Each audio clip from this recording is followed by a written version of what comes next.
Well, thank you for coming out here tonight. The driving was a little bit better today than it was yesterday, which is a blessing.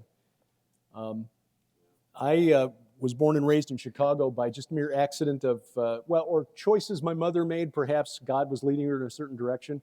She was raised on a farm in Wells County, which Stephanie, who we met on our Israel tour back in the spring, was one of our guests who followed us all the way to the other side of the planet. God bless you for being a brave woman. But you're in the law enforcement field, so you're already brave. But when you grow up in a city like Chicago, you grow up kind of depending on the government. I mean, I'm young enough to remember the 1967 snow, and I remember the snow being this high. It was actually probably only this high, but I was only this tall at the time. But you depend on city services. You depend on streets and sanitation. You depend on the police. And for the last 8.5 years now, I'm living the way my wife was raised, the way my mother was raised, where your neighbors are basically cattle and coyotes. And at this point, you could not pay me enough to go back to a city. But for her own reasons, in the 1950s, my mother decided she didn't want to live the life of a farmer's wife in North Dakota. And so when you're young, Chicago, oh, big city, bright lights, sounds exciting. And so that's why I was born and raised in Chicago, and why I made it to the age of 54 before I knew the difference between a heifer and a cow. Seriously, Mom thought that was hilarious. So did my wife. But anyway, I'm blessed to be here, really. I mean, it's been 1978 since I've been through North Dakota. I remember driving past Valley City on the way. I remember we stopped in Jamestown. We saw the giant buffalo there, Turtle Mountain, the highest mountain in all of North Dakota. Like, oh my, 300 feet above average terrain. Wow. But when you're from Chicago, which is as flat as a pancake, you grow up as a kid, it's like, why do you need gears on your bike? Because that's just a waste. It seemed like a big deal. Now I live in the Ozarks, where all the roads are like this. And so that's actually a good thing for me, because when I was in outside sales in southern Illinois, where the roads are straight and flat, like North Dakota, really, the temptation to look at my phone was sometimes more than I could bear. It's like, okay, I got 3 miles of straight road, nobody up there. Who texted me? And you can't do that in the Ozarks, because the road changes faster than you can get to your phone. So that's probably a good thing. Halloween is just a few days away, and it is arguably the second, and possibly for some people, the most popular holiday of the annual year. And for Christians, it really should be kind of a red flag. I know it's difficult because you're surrounded by the culture. If you've got kids and they want to dress up and they want to go collect candy, okay, I get that. But the origins of the holiday and the entities behind it that have inspired it are real, and they're dangerous. And yet most of the church has desupernaturalized the Bible to the point where we don't recognize the enemy when it's right in front of us. Just in the news this week, the tragic story out of Maine with the fellow with he was, in Britain they would call it, he was sectioned, he was committed, he was sent to a mental institution for a couple of weeks this summer in New York because he said he was hearing voices. The Parkland High School shooter in Florida said he was hearing voices. As a young newsman working for a radio station in suburban Chicago, I covered the story of a mother who took a steak knife to her 2 children aged 5 and 3 because she was hearing voices. And usually when the corporate media reports on it, it's because, well, they're in need of medication, there's an imbalance in their bloodstream, and certainly psychological issues can play a role in this. But sometimes when they say they're hearing voices, they really are hearing voices. And when they're demanding that you do things like kill your children, send them to Jesus. That's what the lady in Elgin, Illinois said 40 years ago. Longer than that now, actually. That's not of God. This is why the Apostle John warned us. Test the spirits, because not all are from God. This talk tonight was actually inspired a couple of years ago by a news story that I came across that made me laugh at first, and then it made me think. Are you familiar with the game Dungeons and Dragons, or at least heard of it? Okay, a role-playing game where you play a character in a fantasy universe, a fantasy world, roughly based on the works of J.R.R. Tolkien, which ironically, is ironic because Tolkien was a Christian. And he used the fantasy genre of dragons and wizards and evil characters called orcs and elves to teach some, I think, transcendent truths, like love, as in greater love has no man than this, or no one than this, that he lay down his or her life for their friends. It's not overtly Christian, but it teaches some very Christian principles.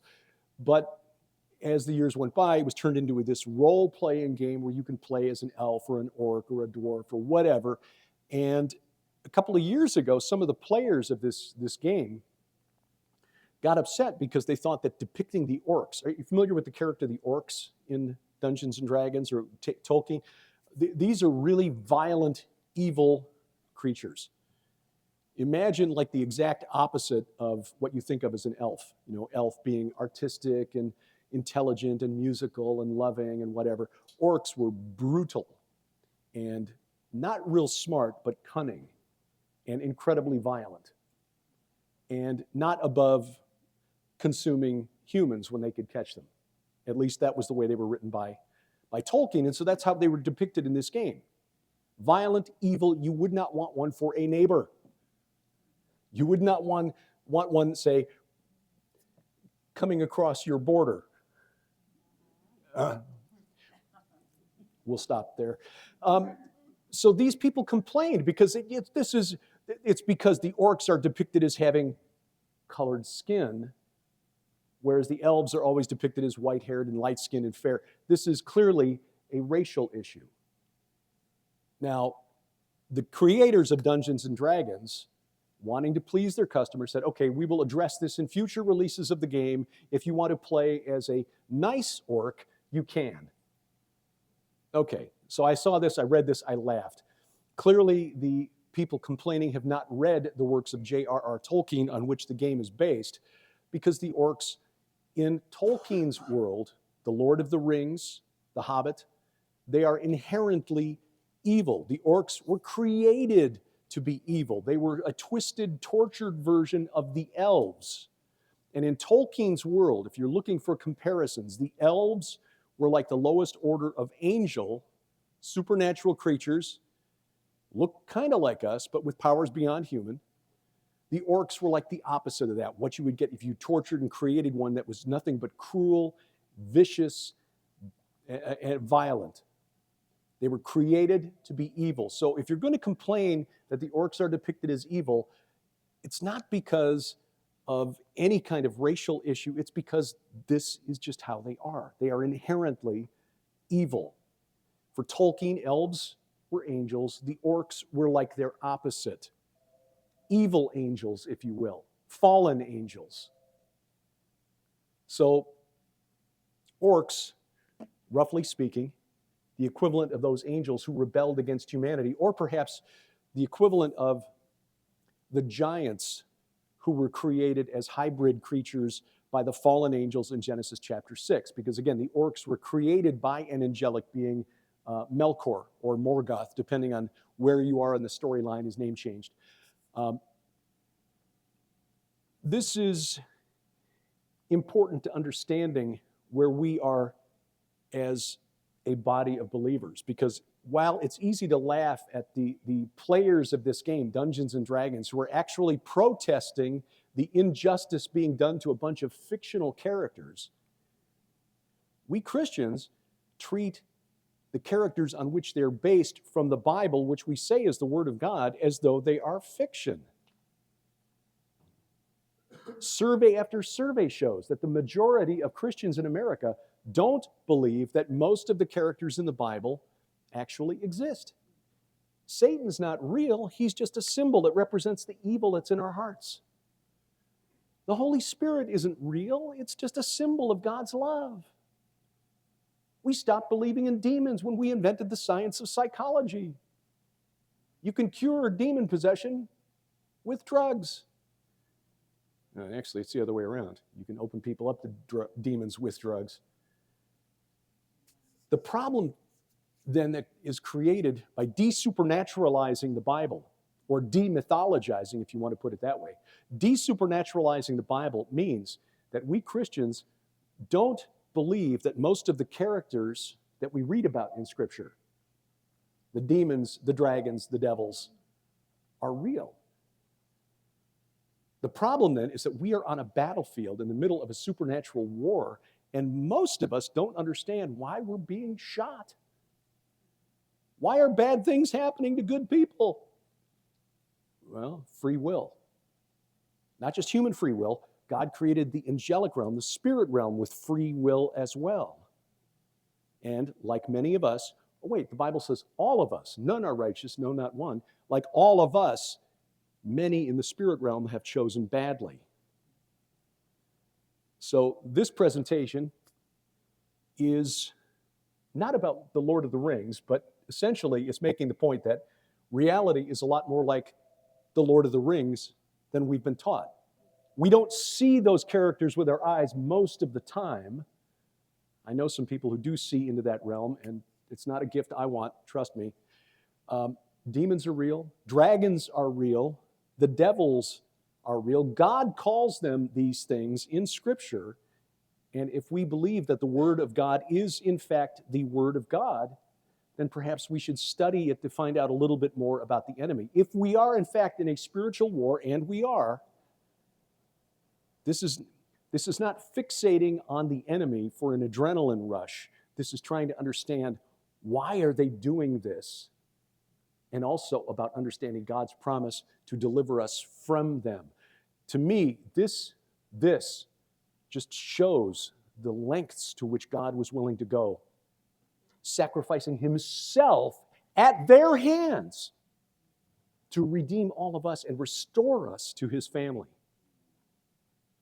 And ultimately, that's what it's all about. I'll talk about the prophecies, some of them which have been hidden in plain sight. If I'm reading this right, if I'm not, and on some of these things, I'm willing to admit my wife and I might be out on a limb sawing it off behind us, but I think we're right.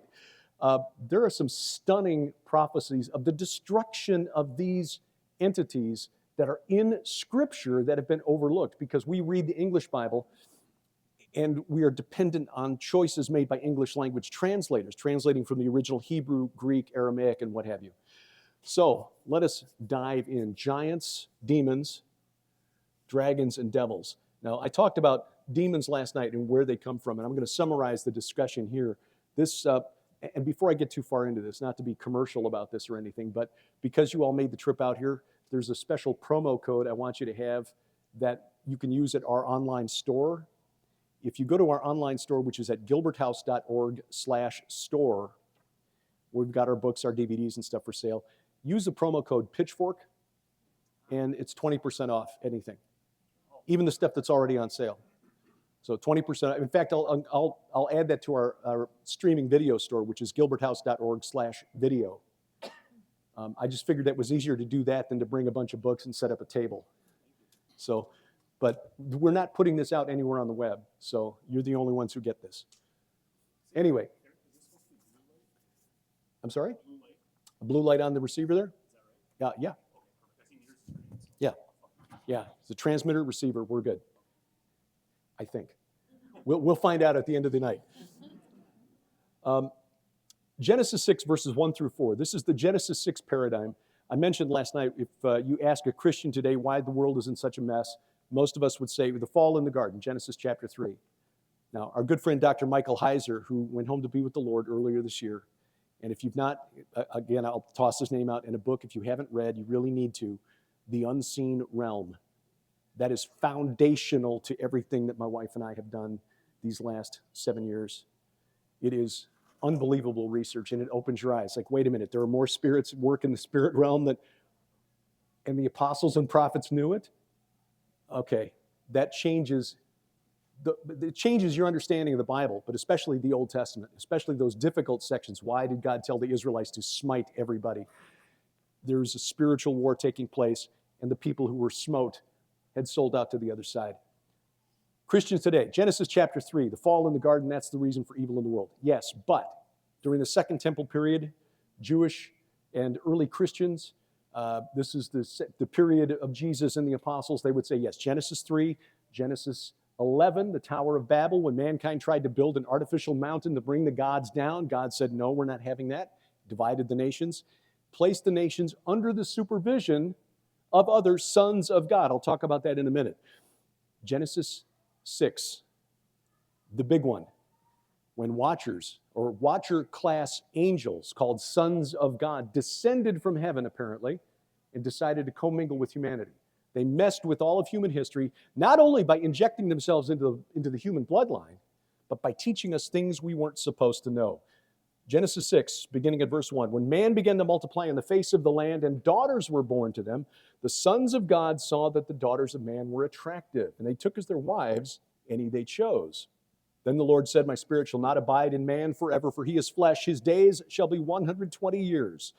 The Nephilim, some translations read, the giants, were on the earth in those days.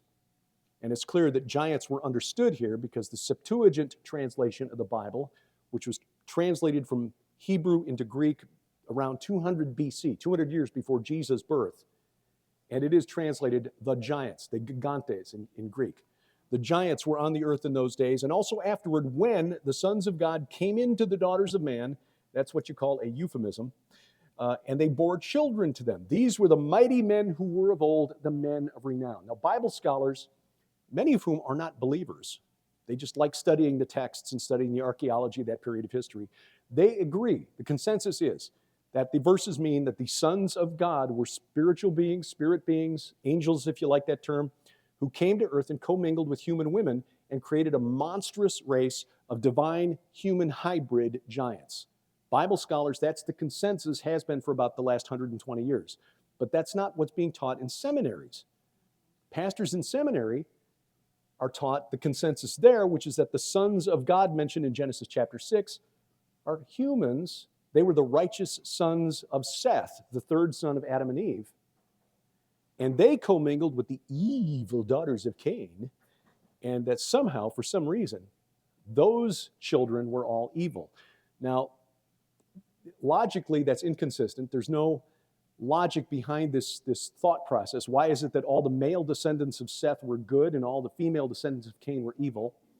Why is it that the good sons of Seth didn't influence their children to be good? And yet, that is what is being taught because it's weird. It's weird. It's hard to understand.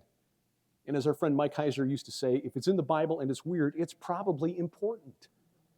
And when you look at it in the context of what the nations around ancient Israel believed, the stories, their myths that were taught, when you understand what the Hebrew words B'nai Ha-Elohim, sons of God, actually means, it actually means what it appears to say. Yes, these were supernatural beings who somehow, I don't understand the biology, my wife's the geneticist, created giants who were evil and pushed humanity to the brink of extinction.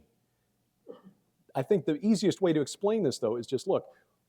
The Hebrew phrase, B'nai Ha-Elohim, translated sons of God in the Old Testament, always, underline, always refers to supernatural beings. We can look at it, try to explain it away because, well, sons of God in English in the New Testament means followers of Jesus Christ. Yes, translated from a different language, from a different context, and for different reasons, and I talked about that last night, that have to do with us being restored to the family of God. Jesus, confronted by the Sadducees, who were trying to trick him into saying that the resurrection was a dumb idea, said, no, when we attain to the resurrection, we are equal to the angels because we will not die anymore. And then we will neither marry nor give in marriage, but it's all about resurrection and becoming sons and daughters of God by being restored to the heavenly family, the divine council, as it were. Now, why is this idea of giants even in the Bible? Again, if we believe that the Bible is the Word of God and that nothing is in there by accident, God did not give Moses a word count. I need you to fill at least 36,000 words for these 5 books. Everything that's in there has a purpose. So what is the point of putting the giants in there? Why do we see these cryptic references that sort of pop up later on? Many of these have been hidden by the choices made by translators when they chose various words to translate the original Hebrew text into English. When Moses and the Israelites made the Exodus and left Egypt, they found that there were tribes called Rephaim occupying the area east of the Jordan River. In fact, they were there in the time of Abraham. Now, the Rephaim was the name applied to these hybrid giants after the flood of Noah, the Nephilim before the flood of Noah. Same entities, different names. They were still living in the land in the days of Abraham when the kings from Mesopotamia came to do battle with the kings of Sodom and Gomorrah and their allies. God used the kings of the east to open up the territory for the descendants and relatives of Abraham, Ammon and Moab, who descended from his nephew Lot, Edom, descendants of his grandson Esau. They finished off the remnants of those tribes, the Emim and the Zamzumim, who were called Rephaim tribes. By the time Moses got there, some 400 years later, the last of the remnant of the Rephaim, according to the book of Deuteronomy, was Og, the king of Bashan, which is interesting because Bashan, in the Ugaritic, that's a Canaanite language, Ugaritic means place of the serpent. It was an evil place. It was literally believed in the ancient world to be the entrance to the netherworld. You want to go to hell, you go to Bashan. That's the area to the north and east of the Sea of Galilee. Today, it roughly coincides with the Golan Heights. We were there back in the spring. I'm not sure we'll be able to get back there anytime soon because when we visited some of the megalithic sites there in the Golan back then, Gilgal Rephaim, that's only 3 miles from Syria. Did that creep you out, Stephanie, when you were there? No, because I just really believe that God had us there for a purpose. Yeah. Watching everything unfolding now, I realize how completely His hand is on us. Absolutely. Not even a week later that they had the incident with their mom and 2 daughters that were killed that were off the cliffs. That was while we were still in it. That's right. That's right. There's always a danger there in Israel. And again, we were within 3 miles of the Syrian border at this location, which dates back some 6,000 years, related to the cult of the dead, which is what the giants were all about and what their spirits inspired. So, and that's why we took the tour there. I mean, yes, from an archaeology nerd standpoint, wow, megalithic site, mysterious, wow, let's go. But also connected to the Bible, even though it's not explicitly mentioned in the Bible.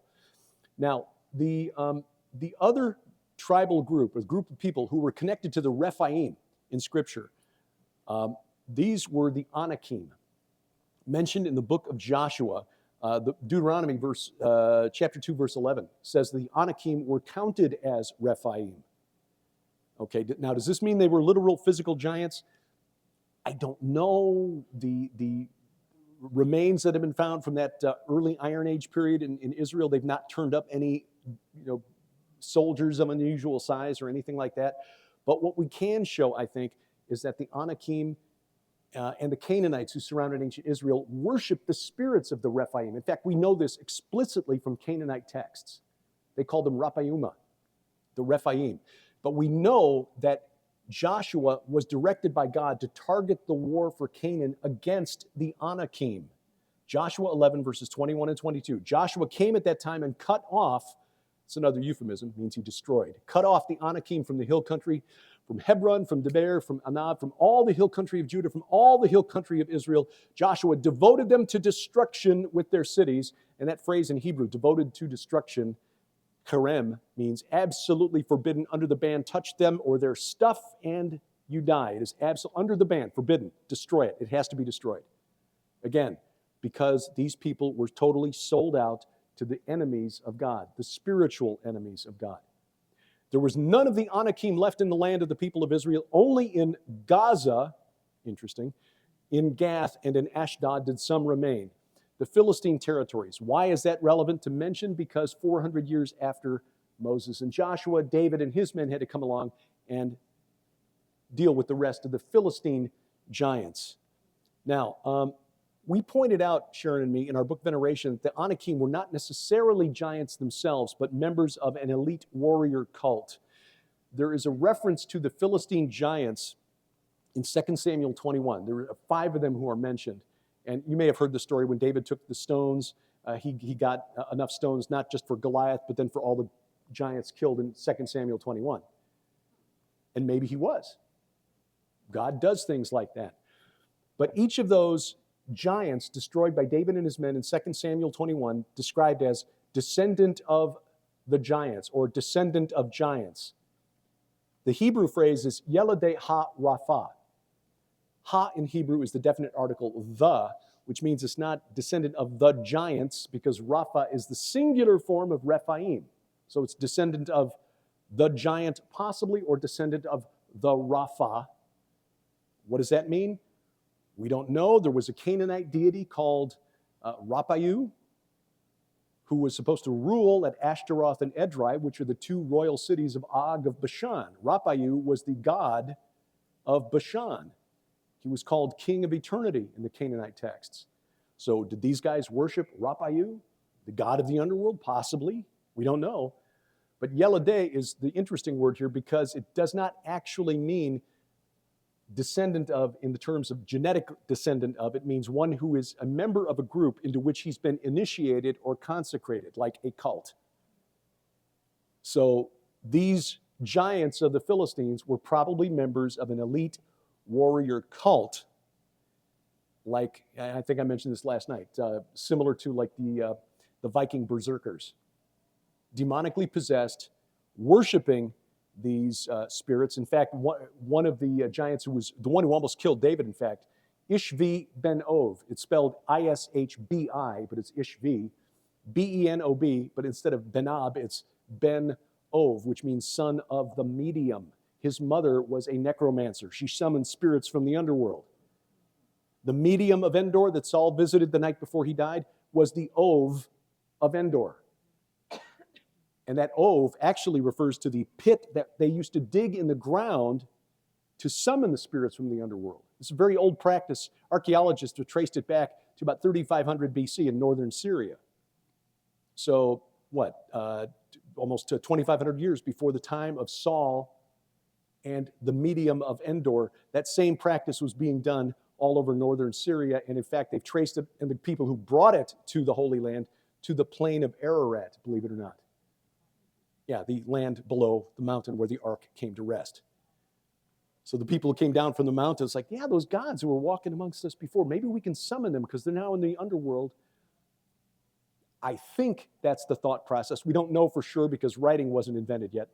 But anyway, I think this is evidence. Ishvi, son of the medium, one of the Philistine descendants or worshipers of the Rapha, I think the clue is here, that they were worshiping these demonic spirits that were being summoned from the underworld to empower them on the battlefield.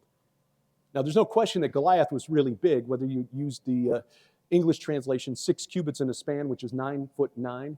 The oldest Hebrew texts say 4 cubits in a span. That's 6'9", but the average Israelite back then was 5'4". So that's like me against Shaquille O'Neal. Yeah, I'd say giant. Anyway, the name Anakim also has a very interesting clue. Many of us assume that everything in the Hebrew Bible, the Old Testament, is a Hebrew word. A lot of the words in the Bible are loan words from other languages. Like here in English, we've got a lot of loan words that come in from other languages. Anak does not mean long neck, as we've been taught. It actually comes from Mycenaean Greek.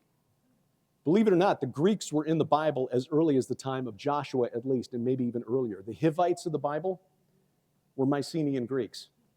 Philistines came from the island of Crete, mostly Greek. The Anakim, the word in Greek, Anak, means high king. Like in the story of the Trojan War. You remember that? Yeah, Odysseus. He was one of the Basilia, one of the kings. But the leader of the Greeks attacking Troy, Agamemnon, he was the Anak. So that means high king. Who was the high king of the Anakim? Again, we're speculating here. This could be one of those branches that we're out there sawing off. Sharon suggested, so I'll throw her under the bus, that this may suggest Molech worship. We know from the Old Testament that the chief god of the Ammonites, neighbors of the Israelites, based at Ammon, Jordan, was called Milcom. In their language, that's like Melech in Hebrew, just means king. But a scholar went and analyzed their texts and found that Milcom was actually their title for the high god of the Canaanites, El. El, who was also called Dagon by the Philistines, called Enlil or Elil by the Akkadians and Babylonians, Saturn to the Romans, Kronos to the Greeks, Baal-Hamon to the Phoenicians. Same entity, many different names. Molech, though, I think is the key one. And we saw the temple of Molech there on the citadel in Amman, Jordan. And there were some people in that group who said that they really got creeped out when we were there. So, were the Anakim devotees or worshipers of El of the Canaanites, the king of the pantheon? Don't know. Speculation. Could be a branch that we're sawing off. Anyway, the bottom line, the Anakim, a hereditary warrior class that had to be eliminated so that the Israelites could take the land of Canaan. Now, Jewish religious scholars understood this overlap between the Greek religion, we call it mythology. We teach it to our kids as literature. Percy Jackson and the Olympians. Do you know that they've sold something like 90 million copies of those books around the world, multiple languages? Disney is now franchising it out. They're bringing in other writers to write about other pantheons. Not just the Greeks anymore. They've got the Norse, the Egyptians, the Hindus, the Mayans, Korean, and there may be one other that I'm leaving out here. But they're sending out teacher's guides. Have your students write an essay. Which god would they like to be their parent?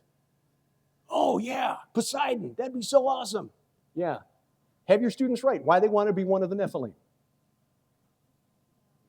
This is what's being taught. Because we've lost the significance. And a lot of Christian parents think, hey, it's getting my child to read, so what's the harm? Like the Harry Potter series. Jewish religious scholars understood the connection between the Nephilim of Genesis chapter 6, the Rephaim, who are sprinkled throughout the Old Testament. In fact, in many places in the Old Testament, the word Rephaim, which after the time of Moses referred to a special class of spirits in the netherworld. The mighty men who were of old, the mighty kings of renown, except it's usually translated into English as the shades or the dead or the departed. So if you've got, say, a tool like blueletterbible.com, where you can look at the interlinear text and look at the Hebrew, when you see the dead, you might want to check to see, is it saying the Rephaim? Because those are not run-of-the-mill human dead. These are the spirits of the giants destroyed in the flood, and the Jews knew it. The origin of the word Nephilim, for example, most scholars looking at the word today believe that it comes from a root, a verb meaning to fall, nafal, which means to fall in Hebrew. Therefore, the Nephilim would be the fallen ones, and that's true as far as that goes. But Dr. Michael Heiser, whose name I mentioned about 5 or 6 times in every presentation, and rightly so, he argues that the word derives from a noun, another loan word from another language. This is coming from Aramaic. An Aramaic noun, Naphilah, which means literally giant. In fact, that was the name in Aramaic for the constellation Orion, the giant.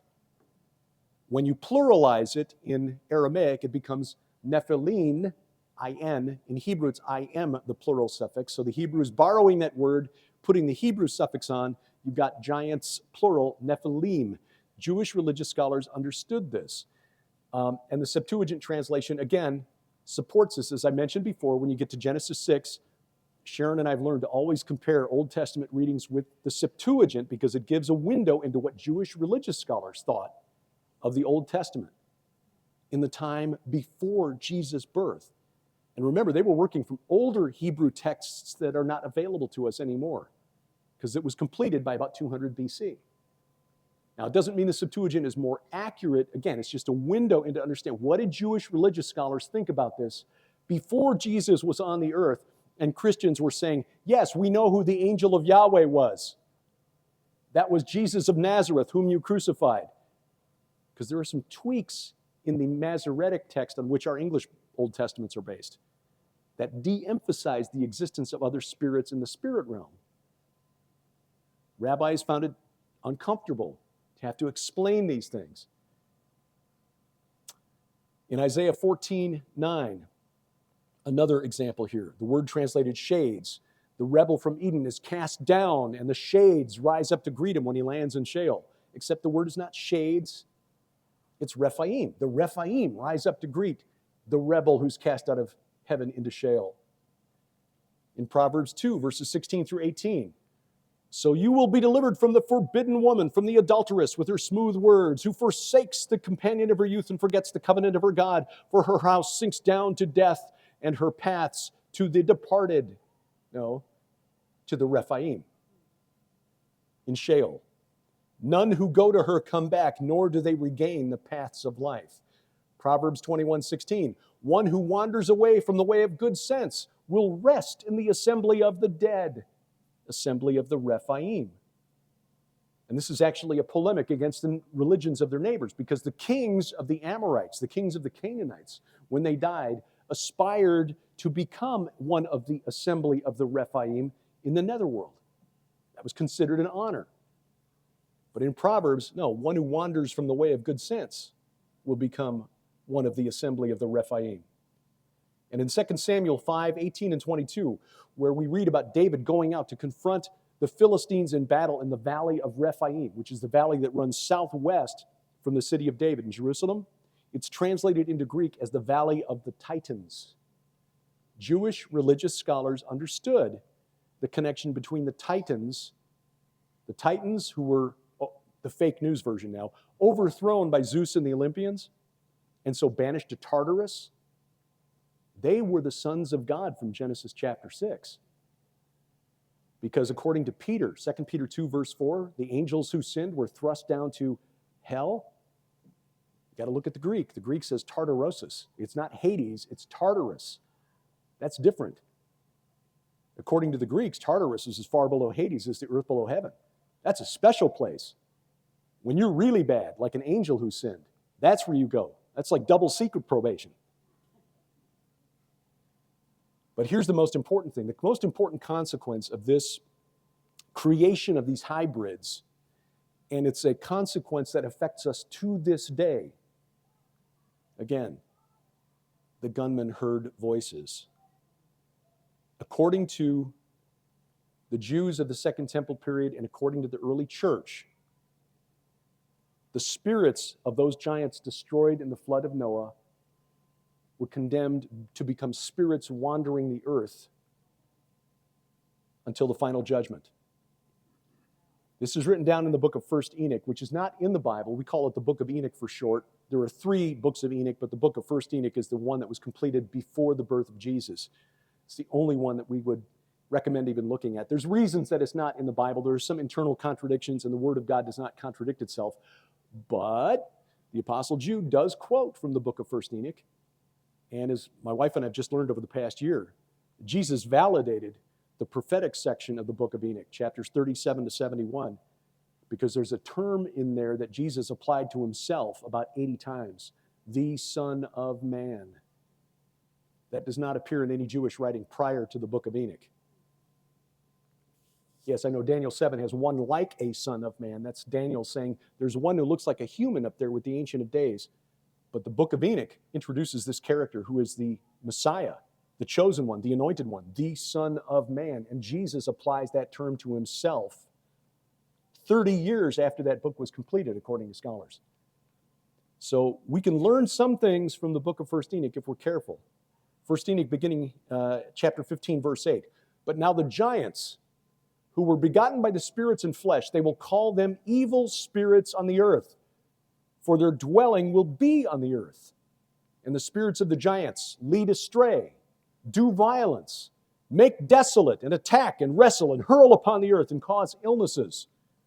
They eat nothing but abstain from food and are thirsty and smite.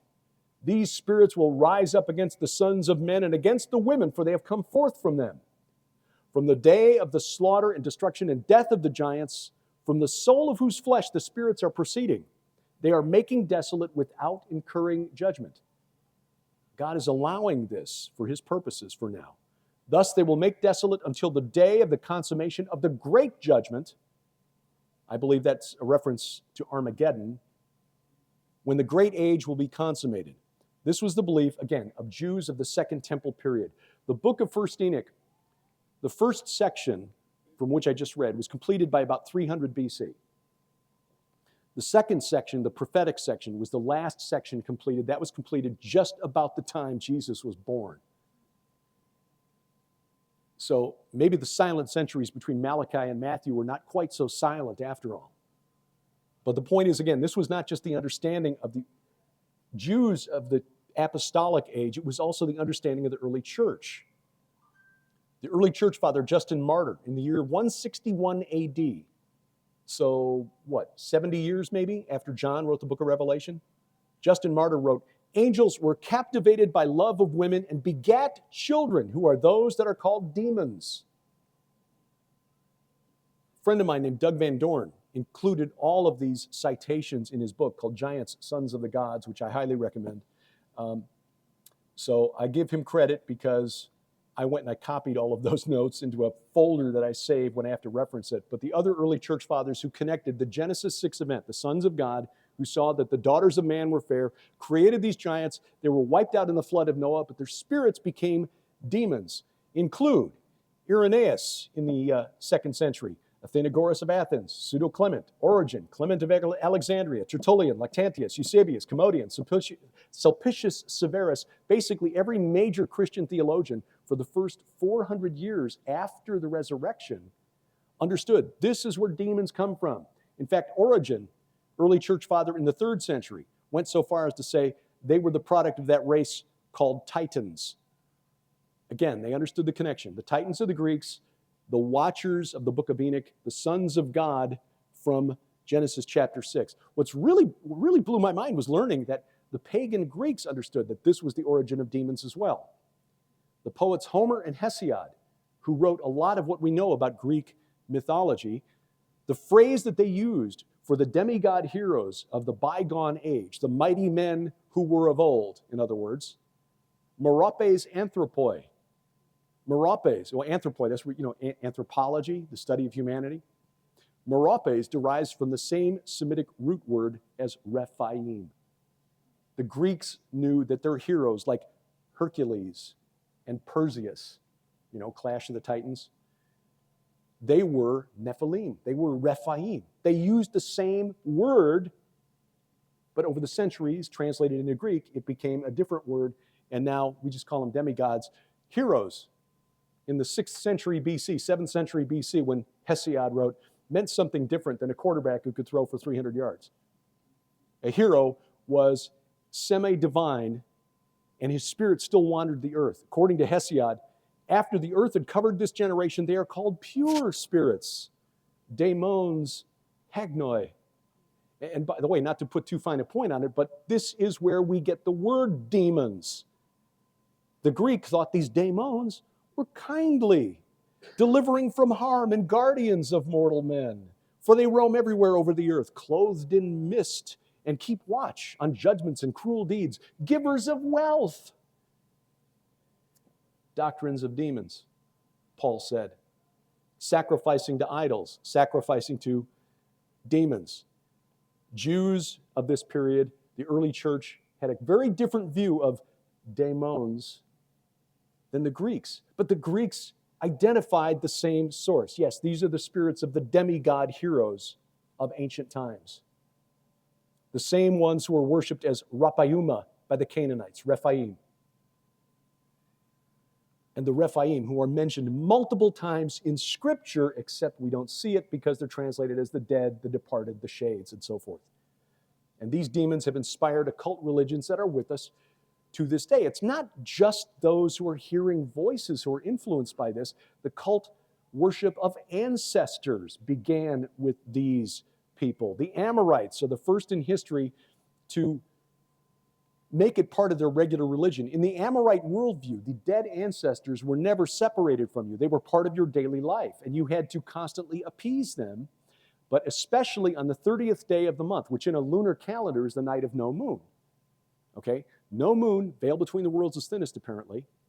They would have a ritual where the eldest son, who was the heir to the household fortune, would have to hold a ritual meal in his home where the ancestors for generations going back were summoned by name.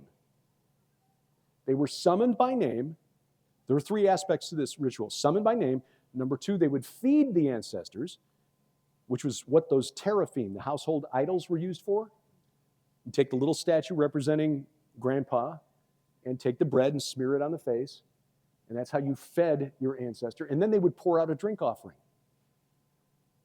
In fact, in some Amorite homes, and I just read a paper a couple of months ago that in all of the Amorite communities that have been excavated in what is now Syria and Iraq, they have yet to find a communal cemetery because they would bury the dead beneath the floor of the house. Why? Because you didn't want Grandpa to have to travel too far to get to the ritual meal, apparently. About 6 foot, and they would, in fact, they would have libation tubes in some of these homes. They found libation tubes. In other words, a tube going right down to the corpse so you could pour the drink offering and have it go right to Grandpa. That's how serious it was. The eldest son, the heir to the family, was called the pourer of water. In some cases, he was called the son of the cup because that was his responsibility. The ritual had to be performed faithfully on the 30th day every month, or the ancestors would cease to be. You had to summon them, remember their names, keep their name in remembrance, feed them, and then give them drink offering. I suspect because Abraham was a product of the Amorite culture, that's really why he was so distressed at not having an heir. Eleazar of Damascus is my heir. A scholar by the name of Nicholas Wyatt said the phrase Damascus, ha-Damashek, was actually a scribal gloss, which means a scribe, not understanding what he was reading, changed it so it made sense. Oh, Eleazar of Damascus, that's probably what that phrase means, ha-Damashek. Dr. Wyatt suggests, no, it actually read Ben Meshech. Eleazar is my Ben Meshech, which means son of the cup. He was his servant, but he was the only one who might be faithful about performing that ritual. As I mentioned last night, there were actually people who would hire themselves out to perform the ritual for people whose children who didn't have an heir. Because if you didn't have somebody to keep your name remembered, you would fade away. And if you weren't being fed in the afterlife, you had to live on dirt and clay and dirty water.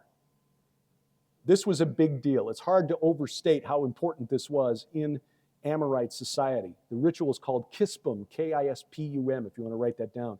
But for the kings of the Amorites, it was especially important. They had to do it on the 15th and the 30th of the month, when the moon was full, and then again when the moon was gone. Because apparently, if Grandpa was able to make your life a living hell, if you didn't keep him happy in the afterlife, a king had a lot more power. He could make the life of the whole kingdom really, really nasty if you didn't keep him fed in the afterlife. These spirits, these Rephaim spirits, referred to in the Canaanite text as warriors of Baal, which is interesting because Baal was the storm god. He was the king of the pantheon, even though El was the creator god, the father of all of the gods, including Baal, according to the fake news pagan version. Baal was the king of the pantheon, equal to Zeus. In fact, he was Zeus, just by a different name. Jupiter, by a different name. The warriors of Baal, Jesus identified Baal in the New Testament as Satan. When he was confronted and accused of casting out demons by the power of Beelzebul, which means Baal the prince, he said, if Satan casts out demons by his own power, how will Satan's kingdom stand? And then later, the letter to Pergamum in the book of Revelation. I know where you are, where Satan dwells. That's the great altar of Zeus. So the storm god is Satan. Interesting that our Congress meets in a building called the Capitol, which is named for the temple of Jupiter in Rome, the Capitolium. I know. 38 of the 50 states, our legislatures meet in a building named for the temple of Satan. Okay. We begin to see how deep behind enemy lines we are. Here's the other thing. There was also another phrase that was used in the Canaanite texts for these Rephaim spirits. They were called Ovarim. Hebrew is Avarim. Our tour guide, Yeshai, used to, come, Avarim, come, means travelers. But in the sense that it was used in the ancient Canaanites, to the Canaanites, it meant those who cross over, those who travel from the other side to this side, the travelers. When Moses was told to climb the mountain of Mount Nebo, in the book of Deuteronomy. It's this climb this mountain of Avarim. There's something weird about that side of the Jordan River. And I'll talk more about that in a minute. I think Ezekiel saw it. We also think that area, by the way, the plains of Moab, where the Israelites camped right across from Jericho, there's a little hill that overlooks that plain down there called Tal El Hammam. A team from Trinity Southwest University has been digging there for the last 17 years. That's Sodom. That is Sodom. I mean, I know that there are others who say, no, it's southeast of the Dead Sea, southwest of the Dead Sea. You got the sulfur balls. They found a city there 8 times bigger than Jerusalem, 10 times bigger than Jericho, or maybe it's the other way around. But it's much, much bigger than either Jericho or Jerusalem in that period of history. And it was completely flattened. They estimate the wind speed based on the spray pattern of the bricks at about 725 miles per hour. Most powerful tornado ever recorded is about 250. Yeah. So anyway, something about that particular location just across the river from Jericho. These spirits, these traveler spirits, these Rephaim spirits, these Meropes anthropoi, worshipped as heroes by the Greeks and Romans, Hercules, Perseus, Theseus, Cadmus, Bellerophon. And this worship was brought into the church by Augustine, St. Augustine, the bishop of Hippo in North Africa, who realized in the 4th century, 5th century, early 400s, that they could not stop Christians from venerating their ancestors. It blew my mind as we were researching the book Veneration. We discovered that when Constantine legalized Christianity in the early 4th century, 312, 313 AD, and Christians began building churches in Rome, they built the earliest churches in cemeteries so they wouldn't have to stop having the ritual meals for their ancestors. One of those churches is St. Peter's Basilica on the grounds of the Vatican. And when they were doing some renovation work inside the Vatican here recently, they found the sarcophagus that they believe is the sarcophagus, the final resting place of the Apostle Peter. The sarcophagus next to his, which presumably also dates to the 1st century AD, has a libation tube in it. So the veneration of saints, Augustine said, look, we can't stop them. Let's just, look, okay, we can pray to the spirits of the holy fathers who've gone before. And they can intercede for us, like, the pagans were doing with Hercules and Perseus. Augustine just Christianized the practice of venerating the Rephaim. This is not me saying this. This is peer-reviewed research journal scholarship. Even more alarming is that the name of the Greek gods, the Titans, etymologically derives from the name of an Amorite tribe. There was a tribe of Amorites, well known from Mesopotamian texts, called the Tidanu. The last Sumerian kings of Mesopotamia, whose kingdom was wiped out by an invasion in the year 2004 BC, give or take. They built a 175-mile-long wall, because even back then they knew that walls worked. They built a wall from modern Baghdad across the Euphrates, across the Tigris into another river called the Diyala River, which runs from the northeast into Baghdad. And they literally named the wall the Amorite wall that keeps the Tidanu away. The problem was for them, that wall didn't work. The Tidanu didn't stay away. It derives from an Akkadian word that means bull, or aurochs, which is an ancient strain of cattle. I mean, imagine a bull that stands about 6 foot at the shoulder. That's what the aurochs was. They didn't go extinct until the 16th century. There's a German woodcut showing the method for how you hunt an aurochs. You get a really long spear, you stand behind a really stout tree, and then you get him to charge the tree. And when he hits the tree, then you jump out, because otherwise you're toast. And believe it or not, there's a breeding program in Europe right now to bring back the megafauna. They want to bring back the aurochs. They have bulls like this, roaming the forests of Europe. Anyway, by the time of the Exodus, the Tidanu had pretty much passed into the mists of history, like the Rephaim. But we know from Canaanite religious texts that they were considered to be an underworld body associated with the Rephaim. There's a necromancy ritual from the final king of this Amorite kingdom called Gilbert, was destroyed around the year 1200 BC. His name was Hammurabi III. Hammurabi, popular name for Amorite kings. We know of at least 5 with that name. Believe it or not, that name actually means Amu. My ancestors, my fathers, were the Rephaim. My ancestors were the Rephaim. Hammurabi, that's what that means. Anyway, this king was the final king, and on his coronation, the ceremony for his father summoned the council of the Tadanu and summoned the Rephaim of the earth. It was a necromancy ritual. They summoned these spirits of the council of the Titans and the spirits of the Rephaim to take Hammurabi's father to the underworld, where he hoped to join the assembly of the Rephaim, the assembly of the Rapayuma. It's mind-boggling. Again, archaeologists, historians who focus on this area, they know all this stuff. For me, this is like puzzle pieces falling into place. When the Israelites camped on the plains of Moab, across from Jericho, before they crossed over, you remember there was a really nasty incident. They began to, according to the book of Numbers, chapter 25, they began to whore with the daughters of Moab. They were lured into this. The king of Moab, who paid Balaam, the prophet, for profit. And these daughters of Moab invited the people to the sacrifices of their gods, and the people ate and bowed down to their gods.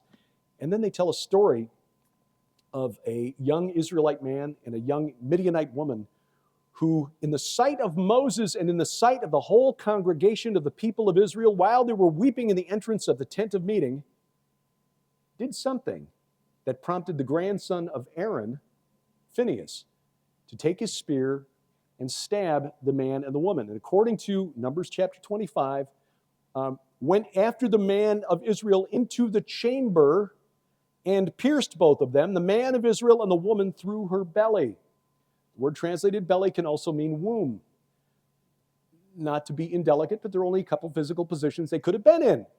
It was probably a fertility ritual. And this is shocking.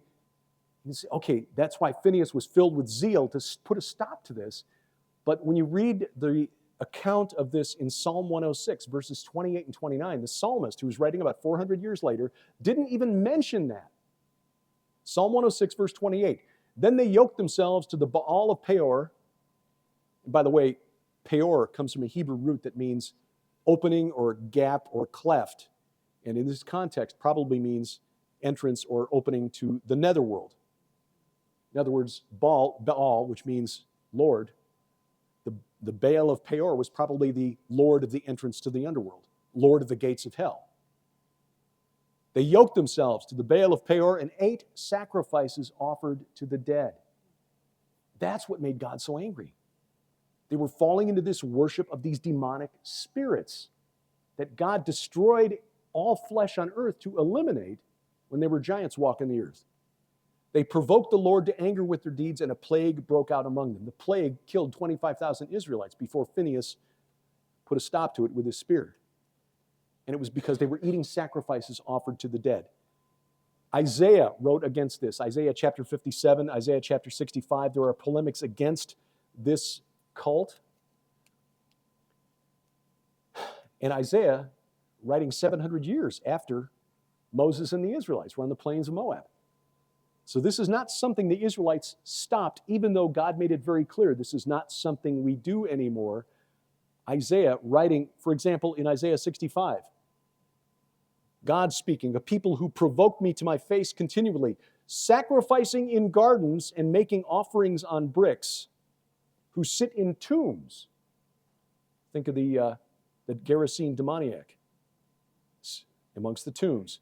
And spend the night in secret places, who eat pig's flesh, and broth of tainted meat is in their vessels. In the ancient Near East, gardens were places where the kings of the Amorites were venerated after they were dead. Mortuary gardens were originally for the purpose of worshiping the dead king, so he could become a member of the assembly of the Rephaim.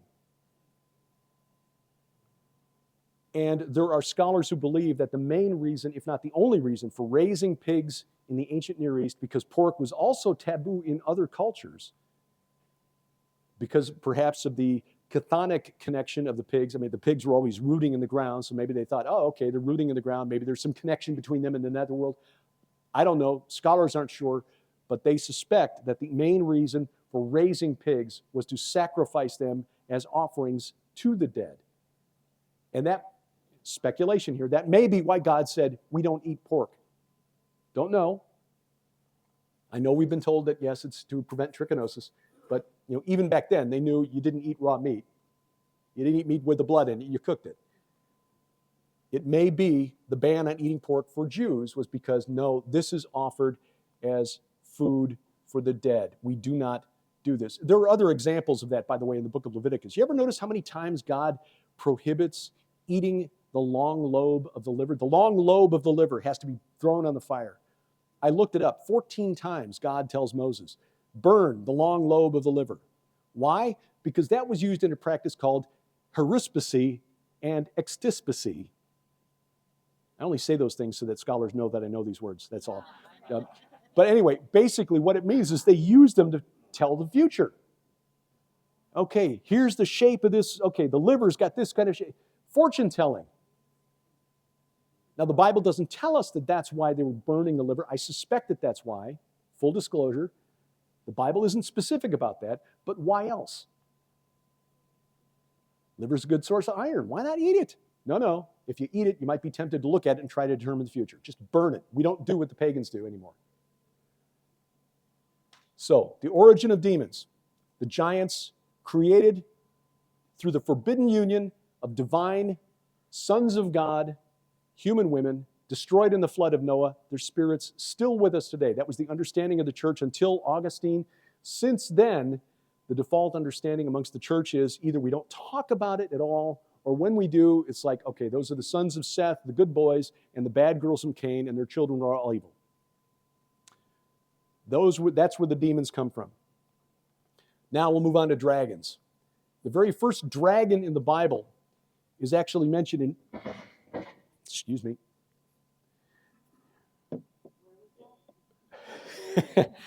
Kind of threw me off there. I thought maybe you were going to think that was me that made that noise. Verse 2 of Genesis. Genesis 1, verse 2. The earth was without form and void, and darkness was over the face of the deep. The word in Greek, the word in Hebrew, translated deep, is tehom. Tehom is a cognate, which means same word, different language, for the Sumerian Tiamat. Tiamat was the name of their chaos monster, the multi-headed, dragon-like chaos monster. In other words, their equivalent of Leviathan. So I believe, and in fact, there's a series running right now on Skywatch TV about Donna Howell's new book called Before Genesis. It's like Tom Horn's last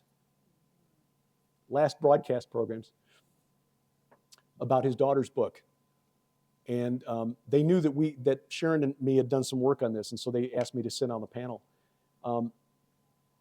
We think before Eden, there was another rebellion. We plan to write a book tentatively titled Prisoner Zero, which is a title we're borrowing from an episode of Doctor Who.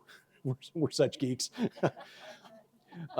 Because we think the first divine rebel in Scripture is not Satan in Genesis 3. We think it's Leviathan in Genesis 1.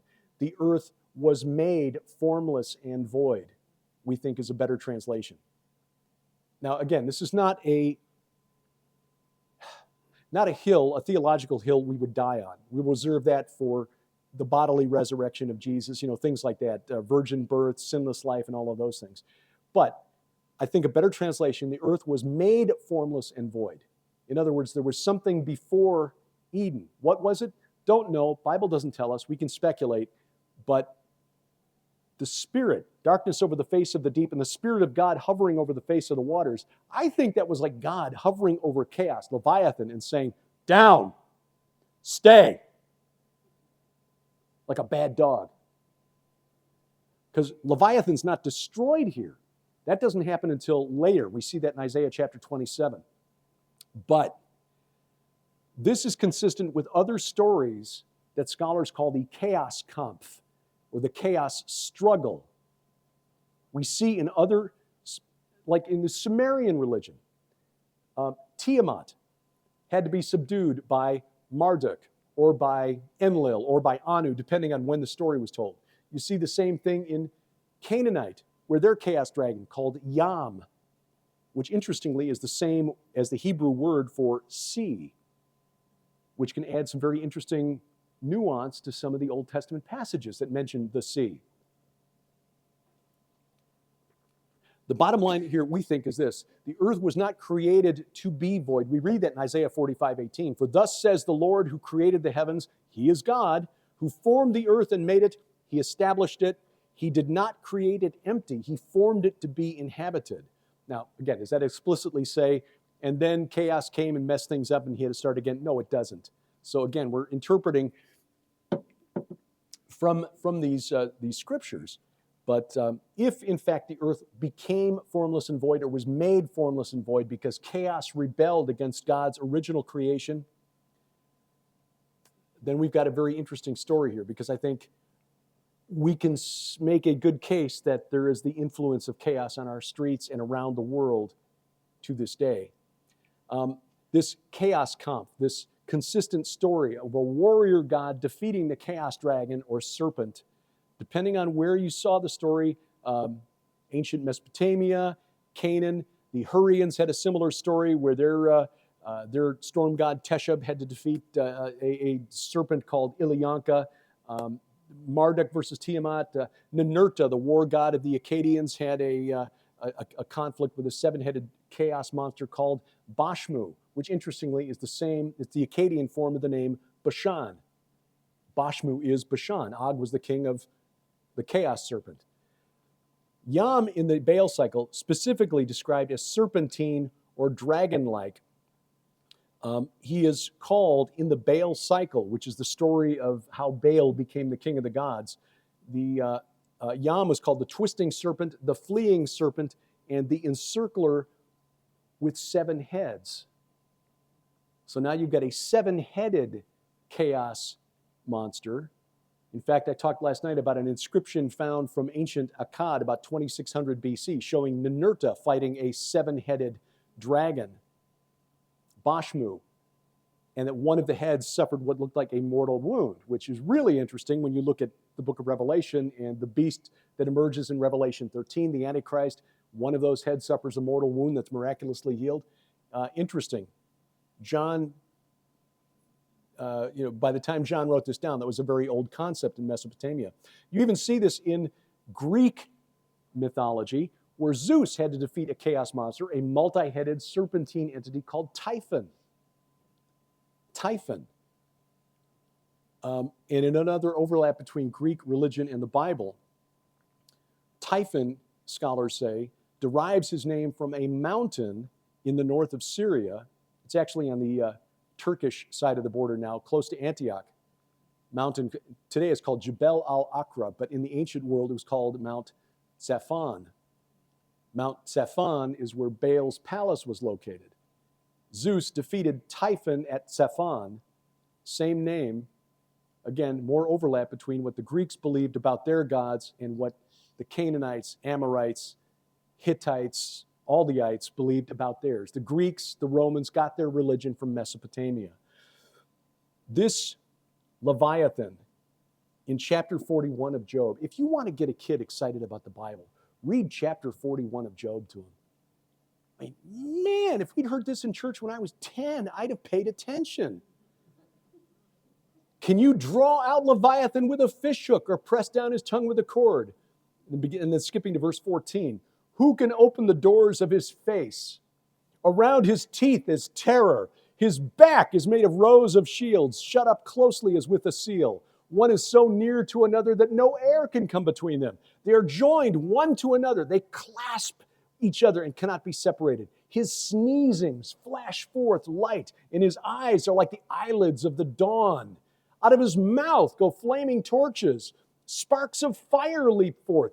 Out of his nostrils come forth smoke as from a boiling pot and burning rushes. His breath kindles coals, and a flame comes forth from his mouth. Bible teachers say, oh, that's a crocodile. Really? I'm sorry. I am not a credentialed scholar, but I call, yeah, no, that's not it.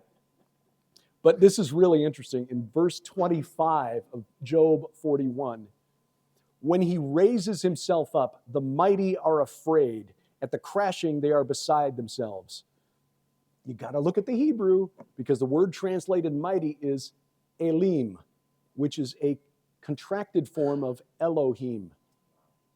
When he raises himself up, the gods are afraid. At the crashing, they are beside themselves. Chaos. The absolute opposite of order. In fact, this is why we think the spirit that will inhabit the man we ultimately identify as Antichrist, the opposite of order. We read in Scripture that God spoke all things into existence, and in Christ holds all things together. What can be more anti-Christ than disorder, than chaos?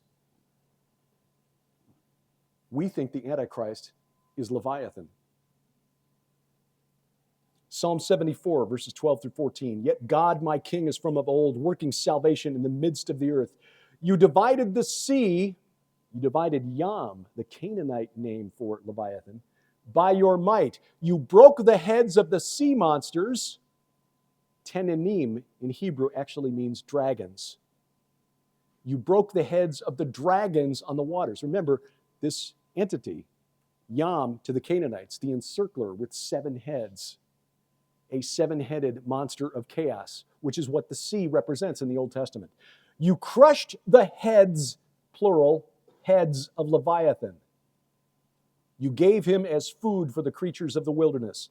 This is similar to the Babylonian creation epic, where the god Marduk defeats Tiamat, their version of Leviathan, and then splits the carcass to create the heavens and the earth. The Bible is telling the true story here. And then Isaiah prophesying about the day of the Lord. The day of the Lord, when you see that phrase in the Old Testament, that is like the day when God says, I've had enough, I'm coming down there. Don't make me turn this planet around. The day of the Lord is Armageddon. That is when God pours out his wrath on an unrepentant world. I do not believe that we will be here for the day of the Lord. But if we are, we will be protected through it, because we are not appointed to wrath. Isaiah 24, beginning at verse 18. For the windows of heaven are opened, and the foundations of the earth tremble. The earth is utterly broken. The earth is split apart. The earth is violently shaken. The earth staggers like a drunken man. It sways like a hut. Its transgression lies heavy upon it, and it falls and will not rise again. This word translated dividing or splitting that we saw back in Psalm 74, repeated here in Isaiah 24, split apart. It's not like the parting of the Red Sea, where God divides the waters so that the Hebrews can walk peaceably across the dry land. This word translated dividing or splitting, the splitting of Yam, the splitting of Leviathan, is an act of judgment that literally shakes the earth like a hut, like a drunken man. That is what is in view here. That's what happens when God subdues chaos and when God ultimately defeats Leviathan, which I believe we don't see until Revelation chapter 21. But in Isaiah 27, he quotes the Baal cycle. This freaks some people out when you say, yeah, the prophets sometimes quoted the religious texts of their pagan neighbors. What? It's because, though, this is the real story. It's a polemic against what the pagans have been teaching. In that day, again, a reference to the day of Yahweh, the day of the Lord, the day of God's wrath and judgment. In that day, the Lord, with his hard and great and strong sword, will punish Leviathan, the fleeing serpent. Leviathan, the twisting serpent. Exactly how Yam, the Canaanite version, was described in the Baal cycle. The fleeing serpent, the twisting serpent. And then Isaiah concludes, and he will slay the dragon that is in the sea. That's what happens on the day of God's final judgment. Now, why is this relevant to us? Dragons. This particular dragon. I think Revelation 1 verse 2 suggests that God subdued chaos to bring order to the universe, to create conditions suitable for life, for us.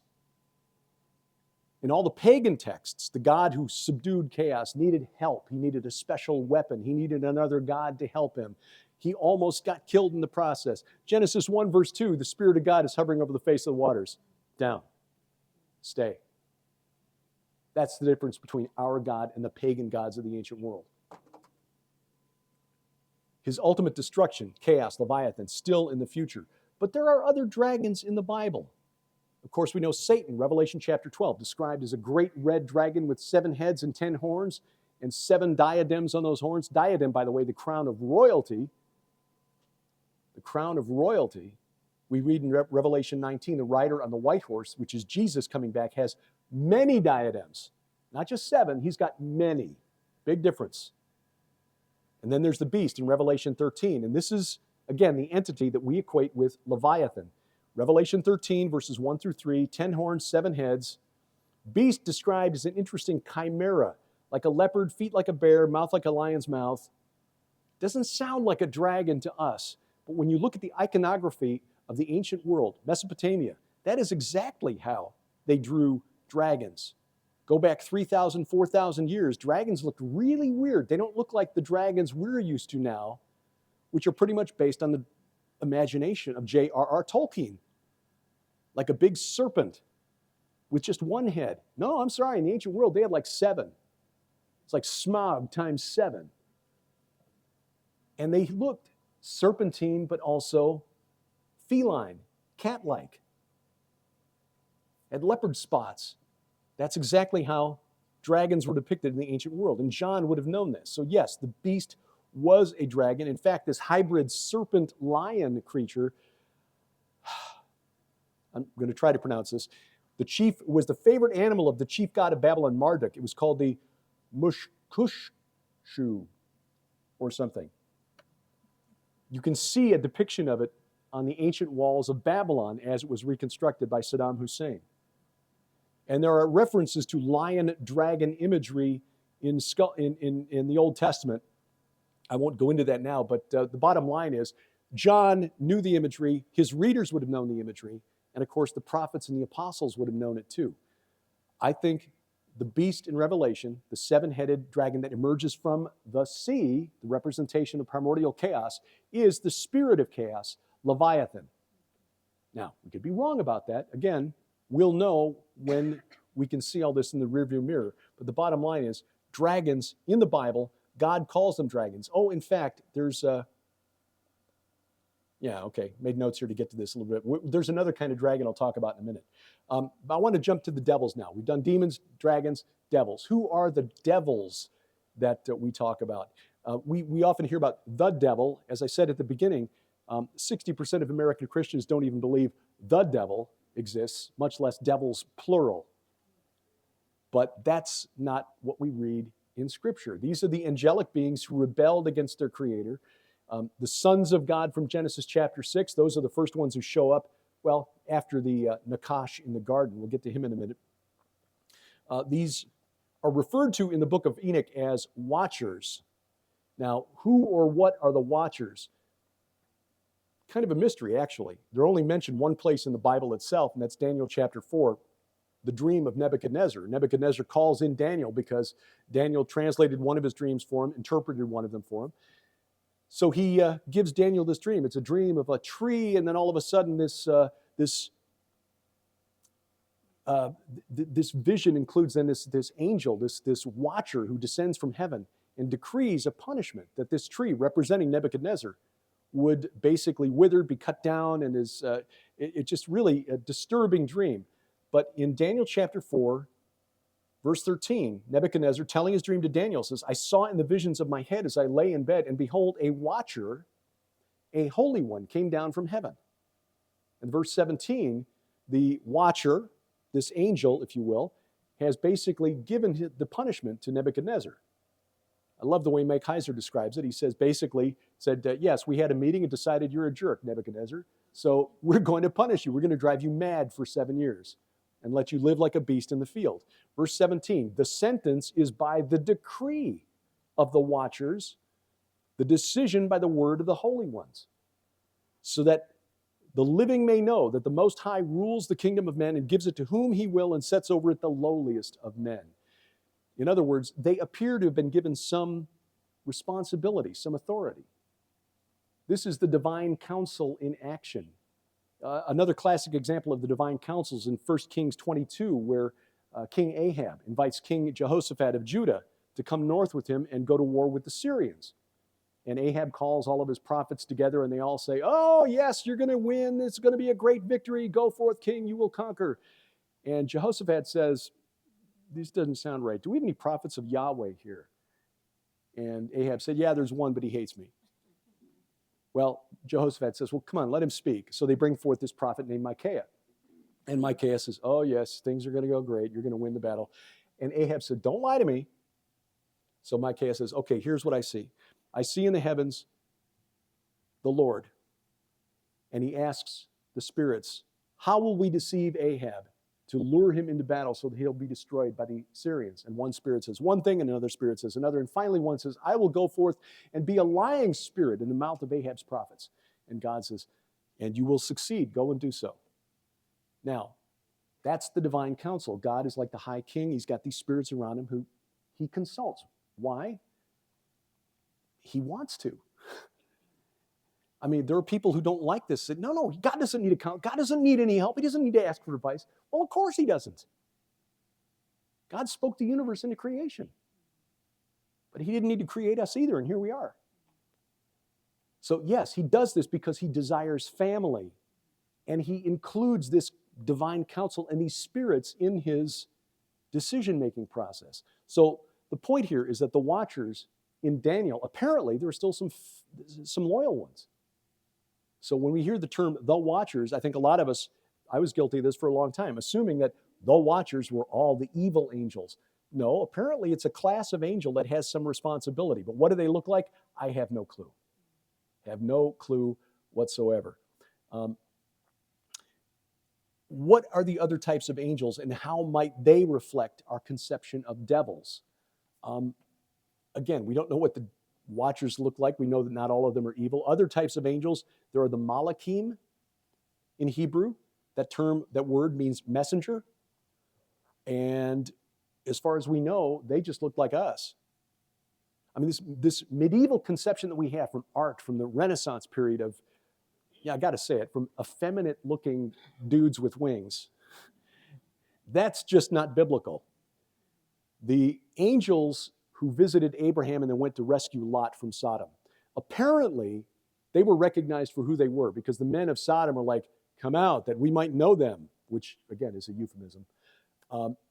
I think they thought, hey, we might gain some sort of supernatural power because there's something special about these guys. Speculation, don't know that for a fact, but it's possible. But they look like us. We know from the book of Hebrews that some have entertained angels unawares. They look just like us. They're not hiding their wings under an overcoat like, the John Travolta movie. Then we go to Genesis chapter 3, and we get the Nakash, the serpent in the garden. The Hebrew word is Nakash.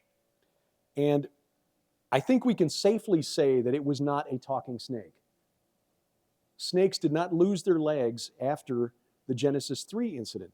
Remember that the curse, you crawl on your belly?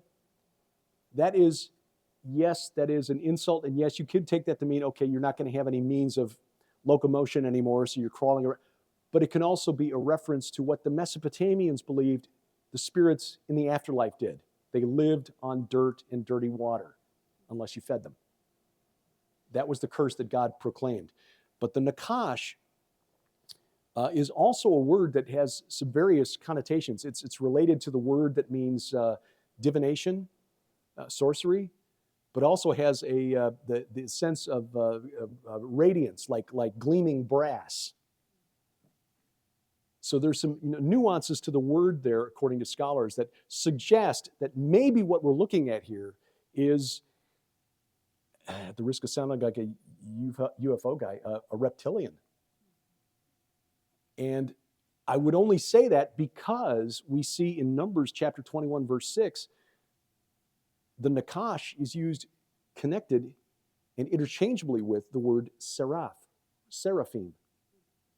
The words translated fiery serpents in Numbers 21:6, when the Israelites were being plagued by fiery serpents in the desert.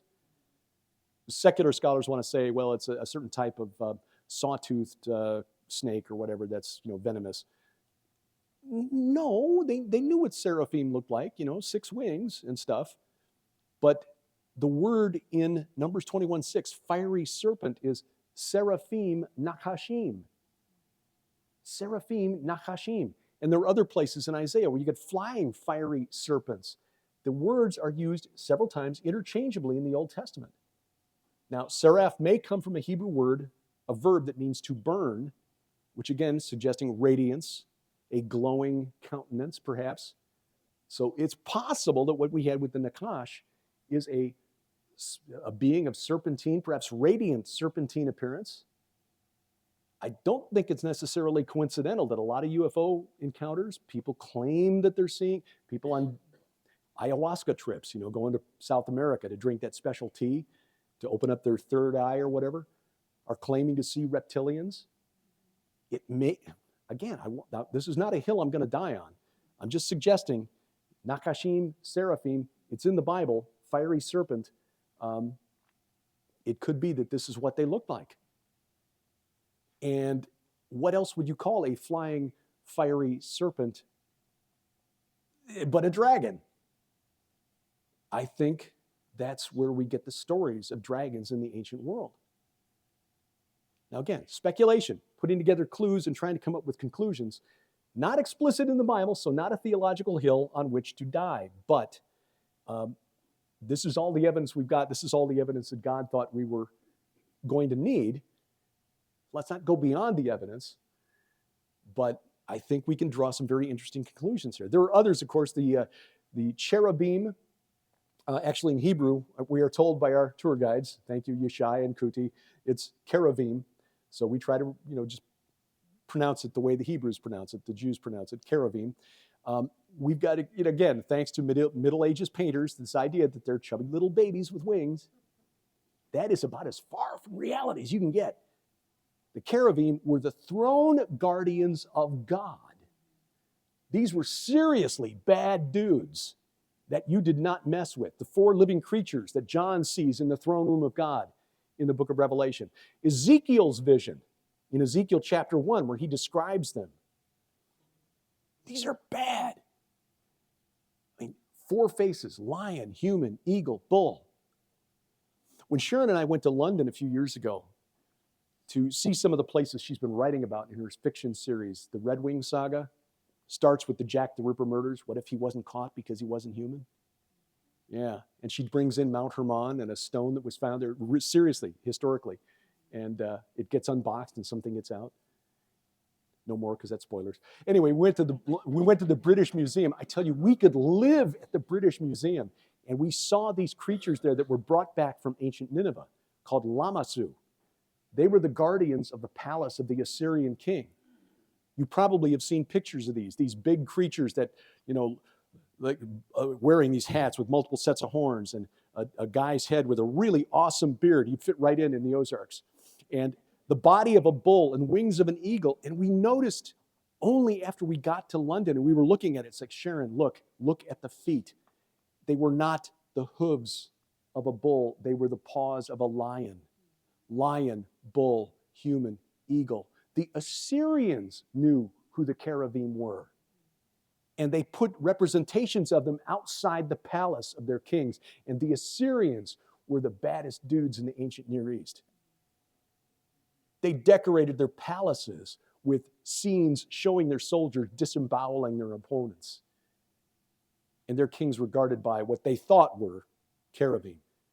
Ezekiel saw them in his vision. And here's the thing that blows my mind. Ezekiel mentions like 8 times in his book where he saw that vision. It was at the Kivar Canal, Chebar, but Kivar Canal. The vision I had at the Kivar Canal, where he saw the throne of God and the creatures up there, the cherubim with the four faces, and this mighty. Why does he keep mentioning, way deep in the book, the vision I had at the Kivar Canal? We finally looked this up a couple years ago. Where's the Kivar Canal? Oh, it runs through the city of Nippur. Why is that relevant? Because Nippur was the site of the temple of the chief god of Mesopotamia, Enlil. He was believed to be, in their religion, the father of all the gods, including Marduk, who later became the king of the gods. But once a year, all of the gods of Mesopotamia would travel from their cities. Inanna would come from Uruk, and Enki would come from Eridu, and Shamash would come from Sirapak, and all of these, and they would meet and decree the fates of the land for the year at the temple called the Ekur, the house of the mountain, in Nippur. And that's where Ezekiel is given a vision of what is going to happen for the rest of history. Coincidence? Only if you're a coincidence theorist. No, this was God revealing his throne, his glory, directly above the most important temple in Mesopotamia. Hey, Zeke, here's what's going to happen for the rest of history. And I'm going to show it to you right over the temple of this God who thinks he's decreeing the fates of all of Mesopotamia every year. Boom! Mic drop. Man, what happened in the Bible is often, where things happen in the Bible is often just as important as what happened in Scripture. So let's look at the Tower of Babel incident, where God divided the nations after Babel. Boy, I've almost gone 2 hours already. Better pick it up. God, according to Moses, when he gave to the nations their inheritance, when he divided mankind, he fixed the borders of the peoples according to the number of the sons of God. There's that phrase again, B'nai Ha-Elohim, from back in Genesis 6. Always, always, always, underline, always refers to supernatural beings. In other words, what God was doing after Babel was telling the nations, you want to be in touch with the lesser Elohim? Fine, you get what you want, but it's not going to be a reward. Just like as he told the Israelites who bothered the prophet Samuel, give us a king, we want to be like all the other nations. And God said, all right, give them what they want, but they're not going to like it. They're going to get Saul. That's what happened at Babel. When you look at the Tower of Babel incident, and then refer back to the Table of Nations in Genesis 10, okay, back up from Genesis 11 to Genesis 10, all the descendants of Noah, count them. You'll count 70. Now, does that mean God specifically identified 70 genetic people groups, 70 racial groups, ethnic groups? Not necessarily. The number 70 in the ancient Near East, not just Israel, but in all of the ancient Near East, meant the complete set, all of them, not one left out. In other words, when God divided the nations, he said, okay, all you all, I am told from my friends down in the Ozarks, that's a phrase that means everybody. I'm still having trouble saying it because, all you all, it's all y'all, I think. All y'all, yeah. Or in Southern Illinois, it's youans. And I don't say that to mock anybody because I am humbly now acknowledging my deficit of knowledge from having grown up in Chicago. The real America is outside the cities. That when God divided the nations, he said, okay, all of you will be under the supervision of these lesser Elohim, small e Elohim. Again, that's a word that just means a spirit in the unseen realm. Everything from God, capital E Elohim, to the spirit of Samuel when he was called up by the medium of Endor was referred to as an Elohim. So these sons of God, these perhaps watcher class angels, God delegated the responsibility for overseeing and administering humanity. But many of them chose badly. Hey, this worship thing is pretty awesome. Yeah, I like being sacrificed to. This is pretty cool. Now, just in case you think we're reading too much into this, Deuteronomy 32, verse 8, that's a very important verse. Go back to Deuteronomy 4, verse 19, where God warns Moses, beware lest you raise your eyes to heaven, and when you see the sun and the moon and the stars, all the host of heaven, a representation of the angelic realm. You be drawn away and bow down to them and serve them, things that the Lord your God has allotted to all the peoples under the whole heaven. God said, okay, all of these other people, they can go ahead and they can worship the host of heaven, the sun, the moon, and they did. The sun was Shamash, the moon was Seen, the stars of heaven, various different names and so forth. Not all of them are in rebellion. We know that there are faithful angels. We see Michael, Gabriel mentioned specifically by name in the Bible. We also know that there are others who are not named, messengers who deliver messages to various people. There's an angel who busts Peter out of jail. So there are spirits on both sides of this conflict. But if we don't acknowledge that they even exist, and we think this is all just a representation for, the evil that's in my heart, then we start down the line of thinking, well, but I'm not so bad. I'm not as bad as that guy over there. He's a jerk. And that's when you get into the danger of thinking that, you get into heaven if the good outweighs the bad. St. Peter looks your name up in a book at the gates. None of that's in the Bible. God does not grade on a curve. It's pass-fail. And absent the blood of Jesus Christ, we all fail. None are righteous. No, not one. But here's the thing. Those who've rejected Jesus, yes, they are under a sentence. But so are these entities who have rejected God's authority. Psalm 82 is a courtroom scene in heaven. God has taken his place in the divine council. In the midst of the gods, he holds judgment. Mike Heiser says this psalm is what changed the course of his studies in Bible college and led to all the research that he's done.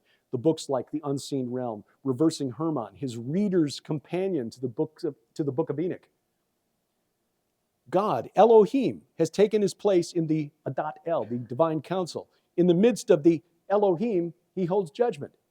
He can't be in the midst of himself, but the word Elohim is like sheep or deer. It's singular or plural depending on context. So what's going on here? God speaking to these entities. How long will you judge unjustly and show partiality to the wicked? They weren't doing the jobs that they've been assigned to do. And again, when you read the writings of the early church fathers, the early Christian theologians, that's how they understand this. They were given this responsibility. They fell down on the job. They rebelled. Give justice to the weak and the fatherless. Maintain the right of the afflicted and the destitute. Rescue the weak and the needy. Deliver them from the hand of the wicked. And then you go to verse 6, and here comes the judgment. God speaking, I said, you are gods, you are Elohim, sons of the Most High, El Elyon, all of you. Nevertheless, like men you shall die and fall like any prince. Boom. Sentence decreed. We're still waiting for it to be carried out. And then the psalmist, Asaph, would look forward to meeting him someday. He was an awesome psalmist. Verse 8 of Psalm 82, arise, O God, judge the earth, for you shall inherit all the nations. Not just Israel that he called out for himself. When he numbered the sons of God, numbered the nations, he divided them according to the number of the sons of God. But Jacob was his allotted portion, his heritage, his inheritance. But a day is coming when he inherits all the nations. Now, the good news is that not only have these fallen devils, which I guess is as good a term as any for fallen angels, not only has their demise been decreed, the demons have also been put under a death sentence. Isaiah 26, verses 13 and 14. O Lord our God, other lords besides you have ruled over us, but your name alone we bring to remembrance. Remember that monthly ritual the Amorites had to do. We had to call the ancestors by name. We had to keep their name in remembrance. In fact, 2 Samuel 18:18. David's son Absalom set up a pillar for himself in the Valley of the Kings, for he had no son to keep his name in remembrance. Yeah, David's son went native. Your name alone we bring to remembrance. They are dead. They will not live. They are Rephaim. They will not arise. To that end, you have visited them with destruction and wiped out all remembrance of them. And then in verse 19, Isaiah goes on to prophesy resurrection. Your dead shall live, their bodies shall rise. You who dwell in the dust, awake and sing for joy, for your dew is a dew of light, and the earth, now this is a really tough verse to translate. The earth will give birth to the dead. That is, in my humble opinion, acknowledging I'm not a Hebrew scholar, but that's a mistranslation. The Septuagint translates it this way: the land of the impious, or the land of the ungodly, will fall. And scholars who've looked at this say, look, this was done in a Greek culture. The Jewish religious scholars who translated the Septuagint around 200 BC, living in a Greek culture, understanding what their Greek neighbors believed, the land of the impious, the land of the ungodly, that's a reference to Tartarus, where the Titans, or the sons of God from Genesis 6, were imprisoned. The ones who created the Rephaim, whose names will not be kept in remembrance, according to Isaiah. And then you continue in Isaiah 26. Come, my people, enter your chambers and shut your doors behind you. Hide yourselves for a little while until the fury has passed by. For behold, the Lord is coming out from his place to punish the inhabitants of the earth for their iniquity, and the earth will disclose the blood shed on it and will no more cover its slain. And then verse 1 of chapter 27, remembering that back in the day, Isaiah didn't write chapter numbers and verse numbers. There was no chapter break in Isaiah when he wrote it. So you continue on, in that day, this is the verse I mentioned earlier, day of the Lord, day of Yahweh, Armageddon, the Lord with his hard and great and strong sword will punish Leviathan, the fleeing serpent, Leviathan, the twisting serpent, and he will slay the dragon that is in the sea. Isaiah 26:13 through 27:1, prophecy of the end times, prophecy of the destruction of the Rephaim, spirits of the giants, the demons, their progenitors in the land of the impious, the land of Tartarus, the sons of God, and Leviathan, chaos. Boom, boom, boom. We also see this prophecy in Ezekiel 39, verse 11. Remember how I mentioned that the Canaanites referred to the spirits of the Rephaim as travelers, those who cross over? Ezekiel 39:11. The war of Gog and Magog comes to an end this way. On that day, again, day of the Lord. Whenever you see that phrase, on that day in the Old Testament, that's what we're talking about. I will give to Gog a place for burial in Israel, the valley of the travelers east of the sea. That's a reference to the area east of the Dead Sea. Remember that Moses, Mount Nebo, mountain of the travelers, mountain of the Avarim, east of Jericho. It will block the travelers, for there Gog and all his multitude will be buried. And as I said last night, I think that is a reference to what Isaiah had prophesied, resurrection, but sorry, travelers, Rephaim, demons, you're still dead.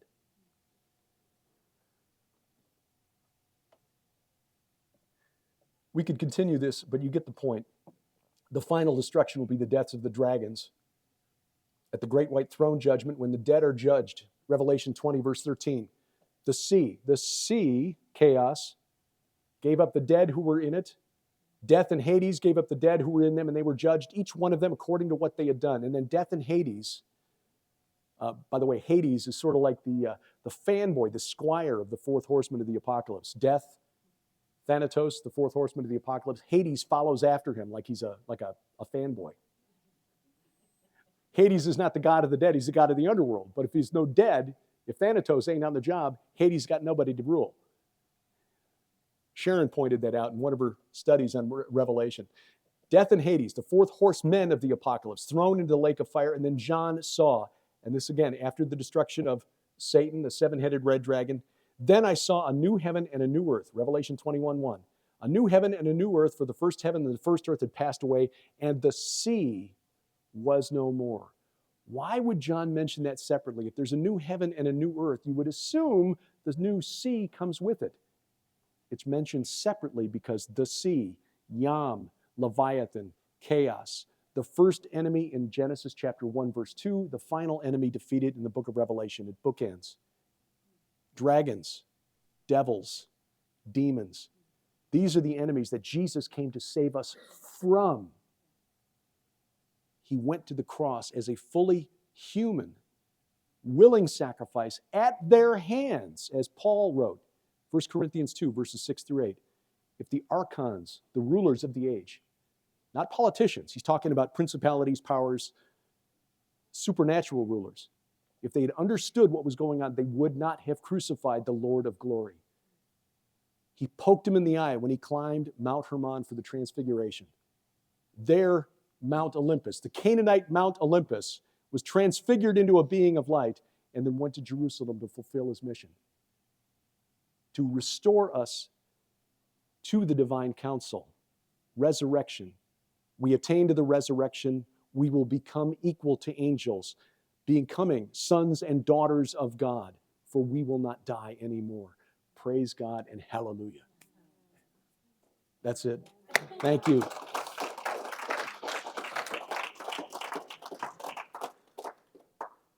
Well, again, you can see why my father used to say, when you ask Derek for the time, he tells you how to build a watch.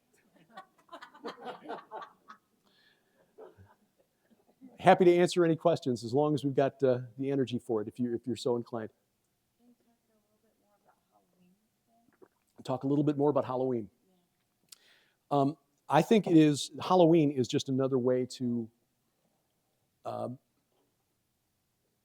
make the idea of the worship of spirits or the acceptance of spirits or the invitation of spirits more acceptable by making it less menacing, less threatening. I mean, again, the early church understood what they were dealing with when it came to these spirits. And even into the early Americas, I mean, the Puritans are often depicted as people who didn't like to have any fun because they got rid of a lot of the parties and the annual festivals and feasts that were traditional in Germany and England and so forth. Christmas was not celebrated. Certainly Halloween was not celebrated. That's derives from the Celtic celebration of Samhain, which is a celebration of the spirits of the dead. Again, as Christians, we know that the spirits of the dead, we will be reunited with those who've accepted Jesus Christ someday. But we are told explicitly, and so were the Jews in Old Testament, do not communicate with them. Because when you try to communicate with those spirits, something will answer. But it's not grandpa. They lie. John was very explicit. Test the spirits, for not all are from God. So when it comes to Halloween, we are normalizing and celebrating this commingling with the spirits, which is something that was explicitly forbidden in the Old Testament. Now, again, I know, and I was not on this page when our daughter was little, and so she dressed up and went trick-or-treating, and when I was a kid, we did. In fact, there's a picture of me that I just came across in my mom's box of photos, me dressed as a devil with the pitchfork and everything, red costume, and we're going to make sure that one never gets out. And my sister was a little angel, of course. I love my sister. She's brilliant. But I get it. It's hard for a Christian parent today because your child wants to participate in what looks like fun. But that's why the enemy is so insistent on making it fun, and why we see so much entertainment aimed at kids. Like what was the movie about the Mexican Day of the Dead? It was Coco, or yeah. I've not seen it. I should, for research purposes. But we're seeing a lot of normalizing of things like that in the culture. Yeah, it's to just make it seem like it's a fun thing. I mean, how many of us did dumb things like playing with a Ouija board? We'd go over to my mom's friend's house. Dottie, who was from, I think she was from Manfred up there, near Harvey. They moved together to Chicago. And Dottie said she could see auras. And so we would get together at her house and we'd bring out the Ouija board and, play with the Ouija board. I'm just thankful that we didn't have bad stuff happen as far as I know, because we were messing with stuff that we didn't understand. And we were going to church every Sunday. But when you desupernaturalize the Bible, you think, oh, it's just a parlor game. It's just a thing. It's a psychological thing. The thing just seems like it's moving across the board. It's like, yeah, okay. So, yeah, I don't have a good answer for how you deal with that if you've got small children at home. I know that there are churches that will do like a trunk and treat sort of thing where you do away with the ghosts and the vampires and the demons. For the last 10 years, I've done an annual Halloween episode on my podcast with Dr. Judd Burton, who is a historian and an archaeologist. And we've explored everything from demons and vampires and werewolves. He teaches online courses in what I guess you'd call monsterology. And he shows that the concept of, for example, vampires was known in ancient Sumer.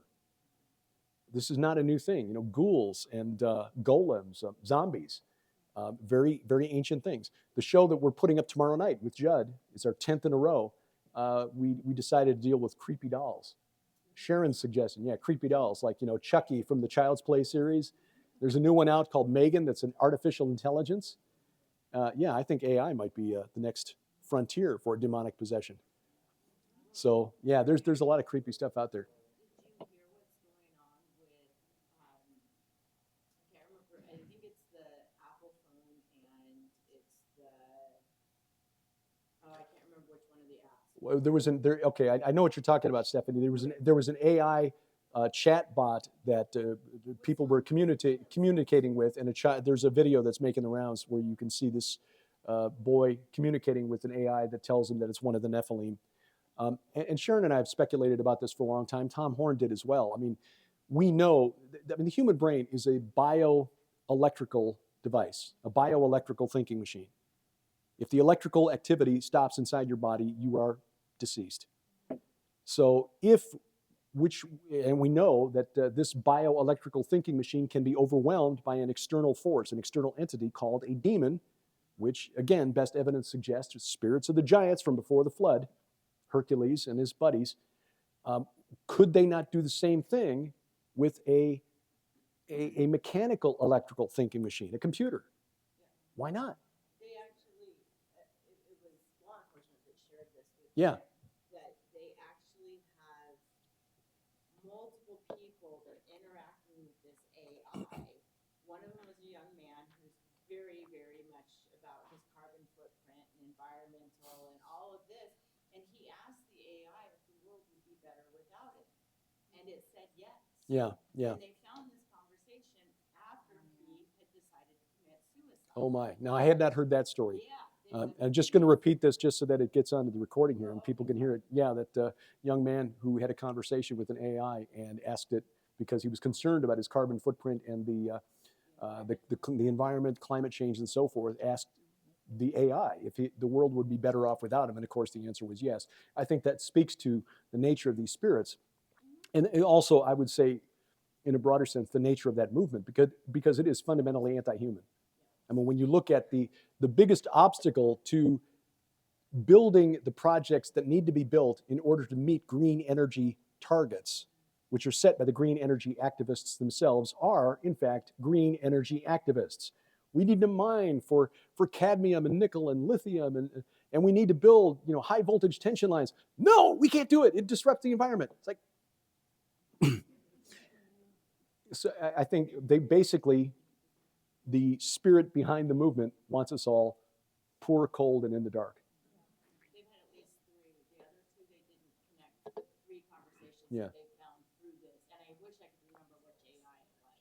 But Yeah. the one you can't get off your phone if you have that specific, I don't know if it was. Well, I'll tell you, when it comes to the AI and interacting with them, I've tinkered with a couple just for curiosity's sake, but I have not installed the apps. I don't talk to Siri. Siri does not, shut up, Siri. I don't want to talk to you. Because, I mean, even in my novel back in 2003, I knew back then, just for research I was doing for my novel, that the phone is always listening even when it's powered down. So why make it even easier? Yeah, yes, sir. What would be the best explanation for AI and the Bible when it talks about the image of the beast? AI would be a very good way to explain. Would an AI be an image of the beast? So I just want to say that you and Sharon are our heroes, and Tom Horn was one of my heroes. Well, And it's just devastating that he's gone.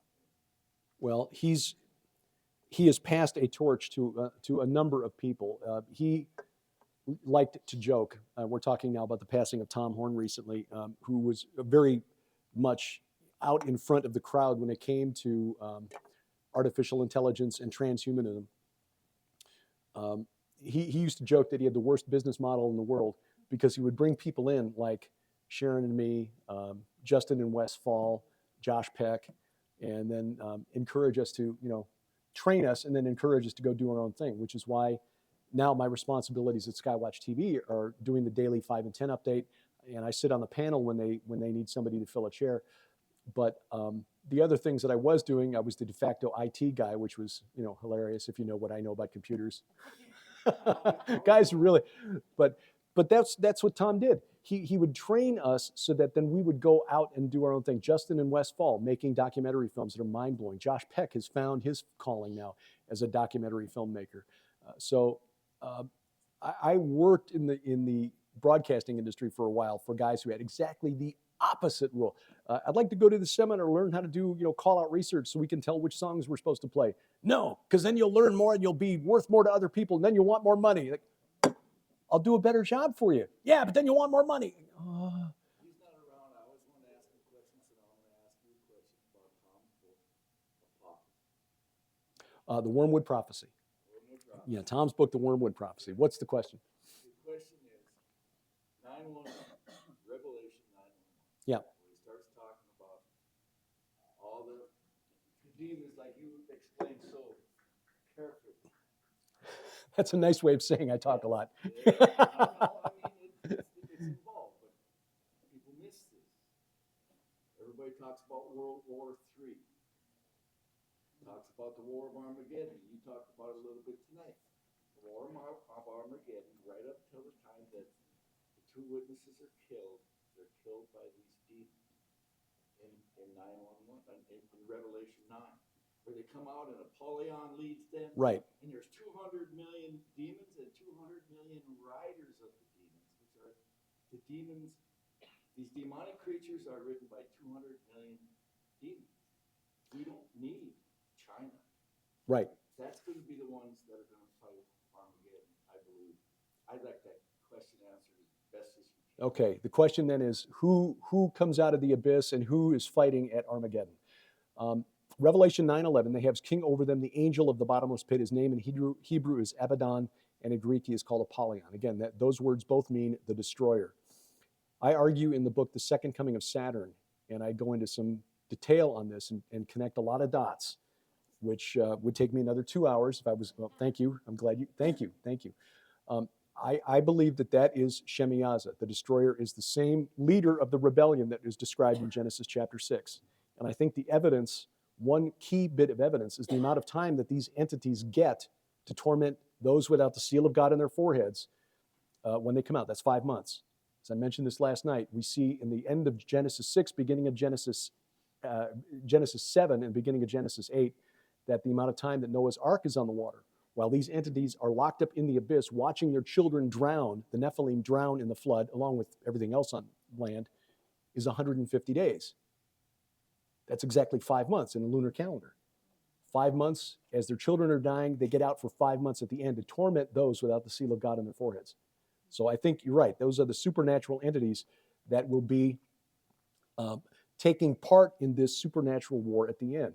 The word Armageddon, often misunderstood to mean the Mount of Megiddo. Okay, there is no mountain at Megiddo. Megiddo is in the plain, the Jezreel Valley. There's a mound there. It's called a tell, but that's due to like 27 layers of civilization. The city would get destroyed. They'd level it, build a new city. Over the centuries, you wind up with a hill, but there is no mountain at Megiddo. Furthermore, according to a scholar named Charles Torrey back in the 1930s, writing in the Harvard Theological Review, so this is not, random guy. This is a respected Bible scholar, almost 90 years ago now, pointed out that the phrase in Isaiah chapter 14, that's that famous chapter with "How art thou fallen from heaven, O Lucifer, son of the morning."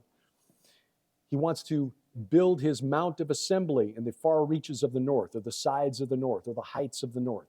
Mount of assembly is Har Moed, Mount of Assembly. Moed, if you transliterate it into English, it's M-O, then there's a character called Ayin, looks like a reverse apostrophe. E-D, Moed. The Ayin is a glottal stop. There is no corresponding letter in Greek or English. So John, when he transliterated that phrase, Har Moed, Mount of Assembly, into Greek, he had to choose the closest available Greek letter, which is gamma, English translators, translating Revelation from Greek to English, thought gamma must equal the letter G. It's Har Megidon. It's Megiddo, which makes sense somewhat because Megiddo is the site of some very famous battles in history. King Josiah, the last good king of Israel, was killed trying to stop Pharaoh Necho at Megiddo. There was a Tutmosis III, who was like just before the time of Moses, fought a famous battle at Megiddo against a confederation of Canaanite kings. So it's strategically important. But when we read in the Old Testament that Jerusalem is a cup of trembling or a cup of staggering for the nations, and that the Messiah returns and lands on the Mount of Olives, which is 50 miles away from Megiddo, but right across from the Temple Mount, God's Mount of Assembly, Har Moed, actually points to Jerusalem. This is all about the war for Jerusalem, and yes, it is a supernatural war. Gog of Ezekiel 38 and 39 is the Antichrist. The Antichrist is like Satan's chief of staff, his military, chairman of the Joint Chiefs, essentially. And the army will be made up of men, but again, as we read in Ezekiel 39:11, they will fall in the valley of the travelers, the valley of the Rephaim, east of the sea, and it will block the travelers. I think it is a demonically possessed army that comes against Jerusalem. I think the church is out of here. The restrainer is out of here at that point. These 200 million, yeah, I think they're demons. I think they are demons. And people are like, well, how could there be that many demons? It doesn't take that long in an era where you're having 8, 9, 10 kids in a family. We noticed in our family, the patriarch, one Groombright Bailey of Baltimore County, Maryland, born in 1732, died in 1817. By the year 2000, the Bailey family reunion, we counted there were something like 10,000 living descendants. And that was from 1732 to 2000, less than 300 years. And the last couple of generations were only having 2 kids apiece, not 8, 9, 10, like they did back in the 18th, 19th centuries. So, yeah, getting to 200 million probably didn't take as long as a lot of people would like to think. Wormwood opens that up. Well, there's an assumption about wormwood, coming back to the wormwood prophecy. The assumption is that, and this was the assumption Tom made, he said, there are some who believe that wormwood, which is the 8th, it's Revelation 8, prior to Revelation 9. Yes, where we go? Third trumpet. Yeah, third trumpet in Revelation 8, verse 10. Great star fell from heaven blazing like a torch. The name of the star is wormwood. The question is this actually an astronomical object, or in the spirit of the Old Testament, where stars often represent angels, are we dealing with angels here? So now in the book of 1 Enoch, when Enoch is taken into the underworld, he sees 7 burning mountains, and he asks, who are they? Oh, those are the angels who did not keep at their appointed times. They're being punished. Like, okay, burning mountains. The stones of fire in Ezekiel 28, perhaps supernatural entities. The burning ones, seraphim. And how about the burning mountain prior to it in the second trumpet? Something like a great mountain burning with fire. Guess what that chief Mesopotamian god Enlil, who, Ezekiel was right by his temple when God showed him the heavenly throne, and guess what his main epithet was in Mesopotamia? Great mountain. Zerubbabel, who are you, O great mountain? Before Zerubbabel, you shall become a plain. It's usually taught it's a great mountain. That's like an obstacle, a problem that you have to solve. Great mountain. That was the chief god of the Mesopotamians. Enlil, who was Molech, who was Shemyaza, who was Abaddon, Apollyon. Oh yeah, it's in the book. You just got to read the book. Yes, Ethan.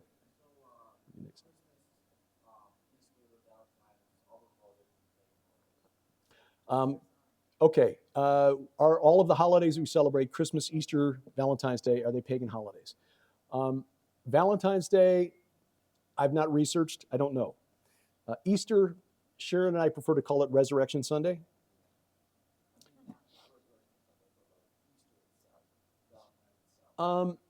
Again, Valentine's Day I've not researched, so I don't know.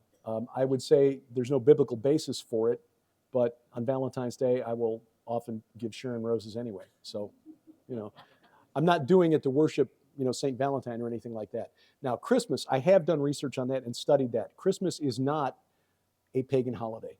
Christmas was not, in its original form, as it was originally celebrated by the early church, a pagan celebration. Now, in fact, the first writing that anybody can find that suggested that Christians thought it was a pagan holiday was not until the 12th century AD. The early church, going back to the 2nd century, and I'm going on memory here, so because I don't have this article up, but I've got it at my website. If you do a search for, I think I called it "Keep Calm" and Christmas On or something.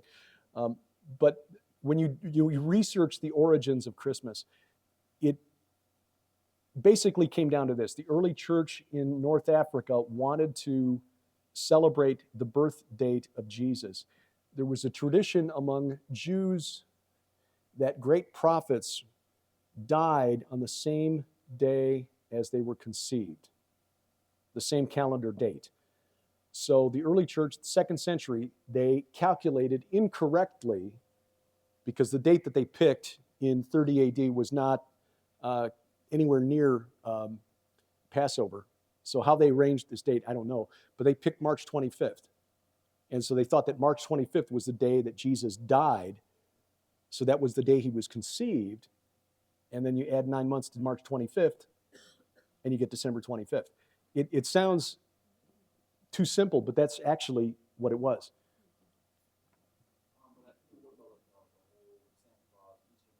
Well, yeah, again, Santa Claus and Easter Bunny, yeah, those are pagan. I mean, so we don't do Santa, but we do have a tree. And we don't venerate the tree. I know there's the verse in Jeremiah where people will point to that and say, well, see, we're commanded never to cut down a tree and decorate it. Read that whole verse. It's in the context of fashioning an idol, which was intended to give locality to a spirit. They didn't actually worship the thing that they carved. They believed it was sort of like a spiritual radio receiver. You carve this thing, and then Baal would come into that thing because you carved an image of Baal. That's what by the way, that's what image refers to. It's an idol, not a picture of or a video of. It is basically a representation of the thing that you're worshiping to give it a spiritual locality.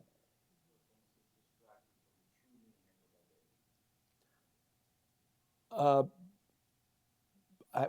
don't see how putting up a decorated tree distracts from the meaning of the day.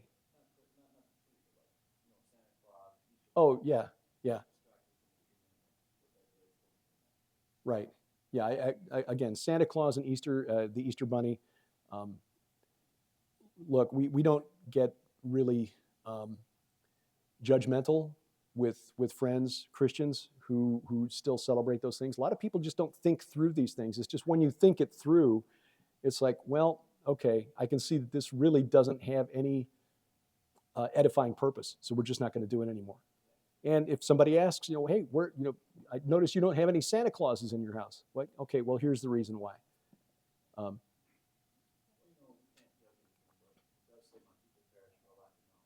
Yeah. The prophet Hosea was very right when God revealed to him, my people perish for a lack of knowledge. And again, that's what tonight's whole talk was about. We desupernaturalized the Bible. The enemy's not real. Ow, why am I getting shot? Because you're in the middle of a spiritual battlefield. And you're pretending that the enemy doesn't exist. Doesn't matter if you don't believe in the enemy believes you exist. Yeah. Yes, ma'am. So you got my head going a million miles an hour, and I'm going on a completely different track, but it really has come back over and over tonight. So the crossing of the Red Sea. Yes. In Hebrew, it's the Yam Suf. Yam Suf, right. The Red Sea, Yam Suf. Sea of reeds.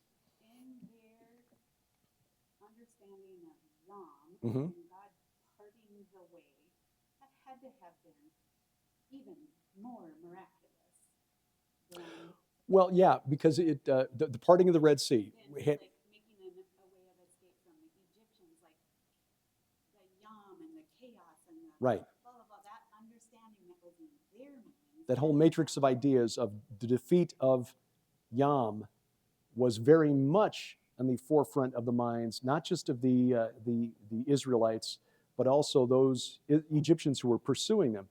it blew my mind to discover that even after the Amorites who ruled the Nile Delta, the kings called the Hyksos, which is an Egyptian term. It's actually a Greek corruption of the Egyptian term, but it means rulers of foreign lands. There's a period of a couple hundred years, roughly 1750 to 1550 BC, where the northern part of Egypt, which oddly enough they call Lower Egypt, Upper Egypt is, southern Egypt, was under the control of these Semitic-speaking people, Amorites, who were called Hyksos. And that, I think, is why the Israelites were welcomed at first into the Nile Delta, because the Amorites were culturally and linguistically related to the Israelites, to the Hebrews. They worshiped Baal. He was the king of their gods. He became the king of the gods by defeating Yam, according to their creation stories. But you'll notice in Exodus, one more thing. I learned, again, historians, archaeologists, they already know this, that the Egyptian kings continued to worship the gods of the Canaanites even after the Hyksos got kicked out, even as late as Ramses the Great around 1250 BC. And the Exodus, for timestamp, was about 1446 BC. So 200 years later, Ramses the Great was still worshiping Baal. He erected a stela, an inscription for his father, showing his father giving an offering to Baal. So they continued to worship the Canaanite gods, which is really mind-blowing, and I'll share more on that in a second. But so back to the Exodus, when they left, and this is what really pushed Sharon and me into doing a lot of this divine counsel research. We were reading in Exodus in our weekly Bible study, Exodus 14, we read that God tells Moses, turn back. Tell the Israelites, turn back. Like, wait a minute, I don't remember Charlton Heston turning around in the movie. They were running, and the Egyptians were coming after them, and they kept running until they got to... No, God told them to turn back and camp facing a place called Pi-Hahiroth. I think that's how it's pronounced. Pi-Hahiroth? Thank you. I always apologize because I try, but I never get it right. But they were facing a place called Baal Zephon. Like, wait a minute. Now, what are they doing with Baal in Egypt? I thought that was a Canaanite god. And that's when I started reading. It's like, oh yeah, the Amorites controlled Egypt for a good portion of time prior to the Exodus. They probably got kicked out about 100 years before that was the Pharaoh who knew not Joseph.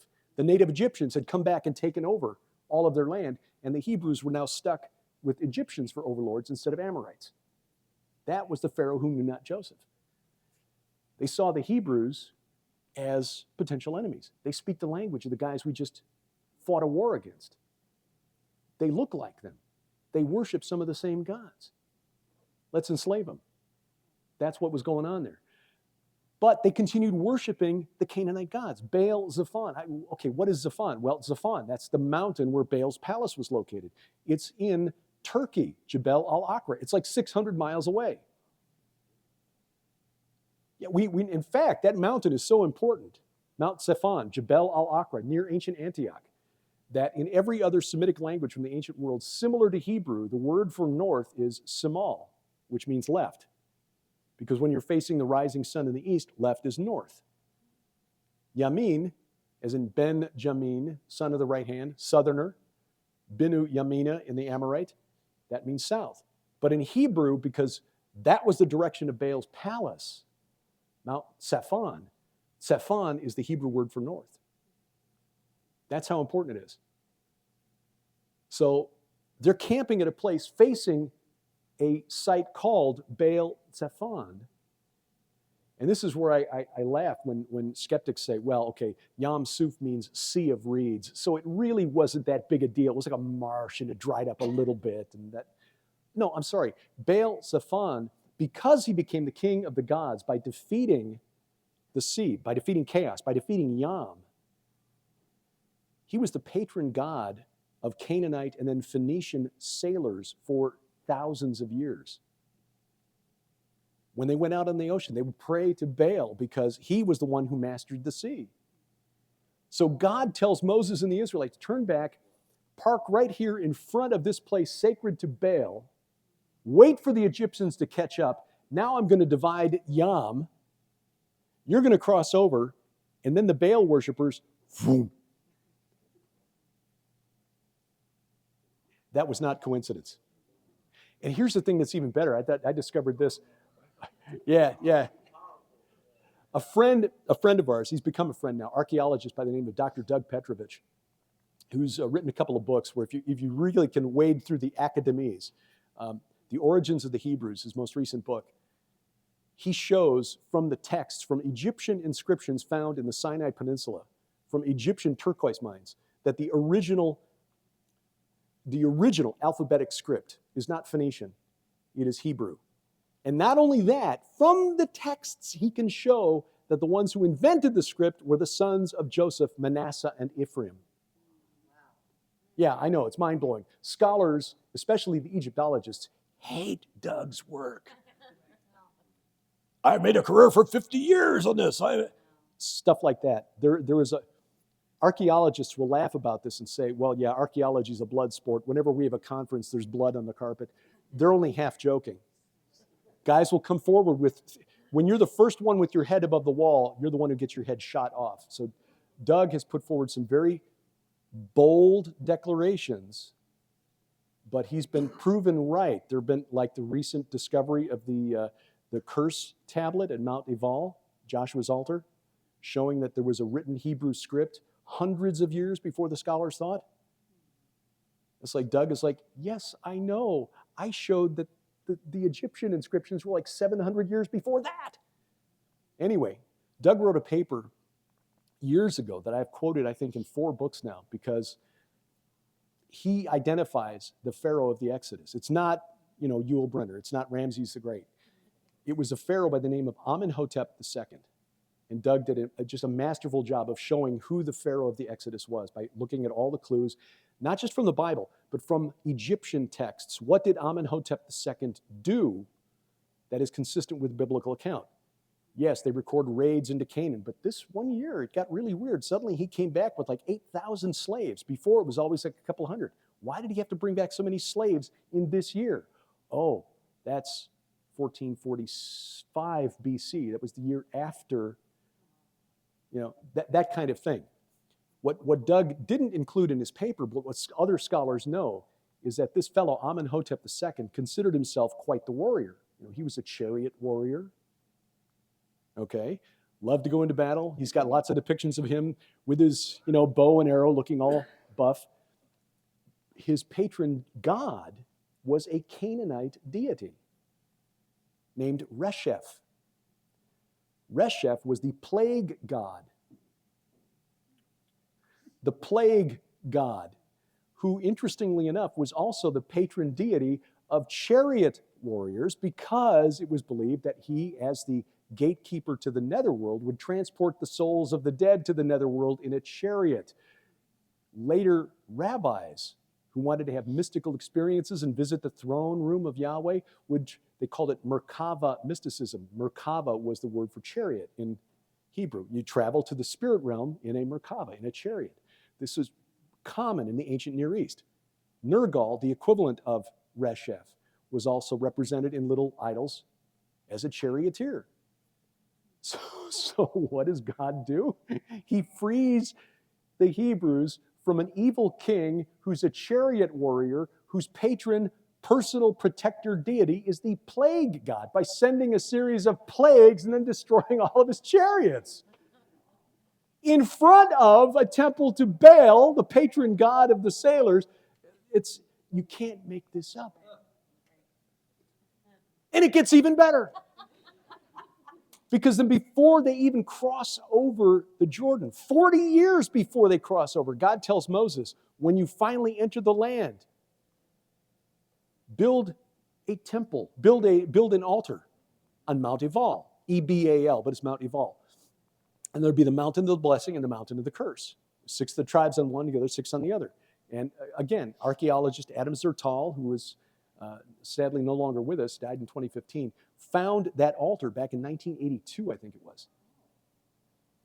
It is there. We visited that in 2019. We didn't get to go there this year because the IDF said, sorry, we're too busy. There are too many protesters out protesting judicial reform, so we're stretched too thin. But it overlooks. Right. So yeah, the Golan Heights, that was a good trade-off. And we did go up Mount Gerizim, or well, it's actually called Mount Kavir today. I think it's the original Mount Gerizim, which would mean that the small Samaritan community that's still in Israel is in the wrong place. But anyway, this mountain overlooks the city of Shechem, which today is called Nablus, which even to this day is a really dangerous city. That's why the IDF has to go with you when you visit Joshua's altar. And you have to take armored buses, bulletproof glass. Because, yeah, you're in line of sight from Shechem, and they're Nablus, and they could. We went there in 2019, it was fine. But that city, we know from a Syrian text, dated to about 2400 BC, so 1,000 years before the Exodus. In northern Syria, a city called Ebla, where one of the patron gods of that city was Resheph. A text mentions all of the other cities that were sacred to Resheph. And at the top of that list was Shechem. So we go there, and a young man who his father later tells us is a seer, he can see into that spirit realm. Well, I'm not going to share that story here because I recorded it. I don't have his permission to share it. But there was some high weirdness that took place where we were there back in 2019. I think there's a reason that that city is still so dangerous for Jewish pilgrims who want to visit the tomb of Joseph, which is in Shechem, Nablus, or the well of Jacob. But that city, before they even crossed over, God told Moses and Joshua, build an altar and make that the mountain of the blessing, the mountain on both sides of this city that was sacred to that plague god who was the patron deity of the Pharaoh of the Exodus. I mean, again, you cannot make this stuff up. Yes, Stephanie. So you touched on, and I want you to expand on why you think the location of Armageddon is not Megiddo. Because Okay. when you're standing on the Mount of Olives, there's a lot of symbolism when you're looking back at the Temple Mount. And I think people should hear that because that is so encouraging as a Christian when you understand the Islamic perspective, the Jewish perspective, and the Christian perspective, and you're standing there. From the Mount of Olives, you can see across the Kidron Valley, and you see the Temple Mount plain as day. I think it's really remarkable, by the way, that the Temple Mount is 200 feet lower than the Mount of Olives, because Mount Hermon, which a scholar referred to as the Canaanite Olympus, where the Canaanite creator god El had his court. Mount Sephon, that's about 5,200 feet elevation. Very difficult to get up to those peaks. You really have to be in good shape, and you can only go after the snows have melted. Mount Zion, the Temple Mount, I mean, that's right there. It's not even the highest. You could be on the hills around it, the Western Hill, Mount Scopus, anywhere, and look down and see the Temple Mount. God, the same is true at Shiloh. When you go to Shiloh, the location, by the way, Scott Stripling, who found the lead curse tablet, believes he's found the location of the tabernacle at Shiloh. I have a friend who was on that dig this summer. Oh, a friend of yours was on the dig this summer. Yeah. When we were there in 2019, I hate taking selfies, but I took one in front of the archaeologist find tent there at Shiloh because this is so cool. And later I sent it to Scott. Scott thought it was hilarious. Because archaeologists don't usually get like fanboy moments. Yeah. So, but we are fans of Scott Stripling and Doug Petrovich and others who are doing this kind of work. Shiloh, the location is very much like the Temple Mount, where the tribes could sit on the hills around it and look down to the tabernacle and see what was going on. And that's the same way at the Temple Mount. One of the things I put in the second coming of Saturn was the reason I believe that was the Mount of Olives is where Jesus was crucified. There's some scriptural evidence there, just some Roman law, just the geography of the place, just from a visibility standpoint, that it's much more likely that it was the temple or the Mount of Olives rather than the traditional location, the Church of the Holy Sepulchre, the Garden Tomb. Those are inside the city walls. I think it was outside the city walls, and there are reasons for that. But I think even more importantly, I think that the use of the Mount of Olives by this entity, Saturn, Molech, Kronos, Shemiyaza, the destroyer, Abaddon, Apollyon.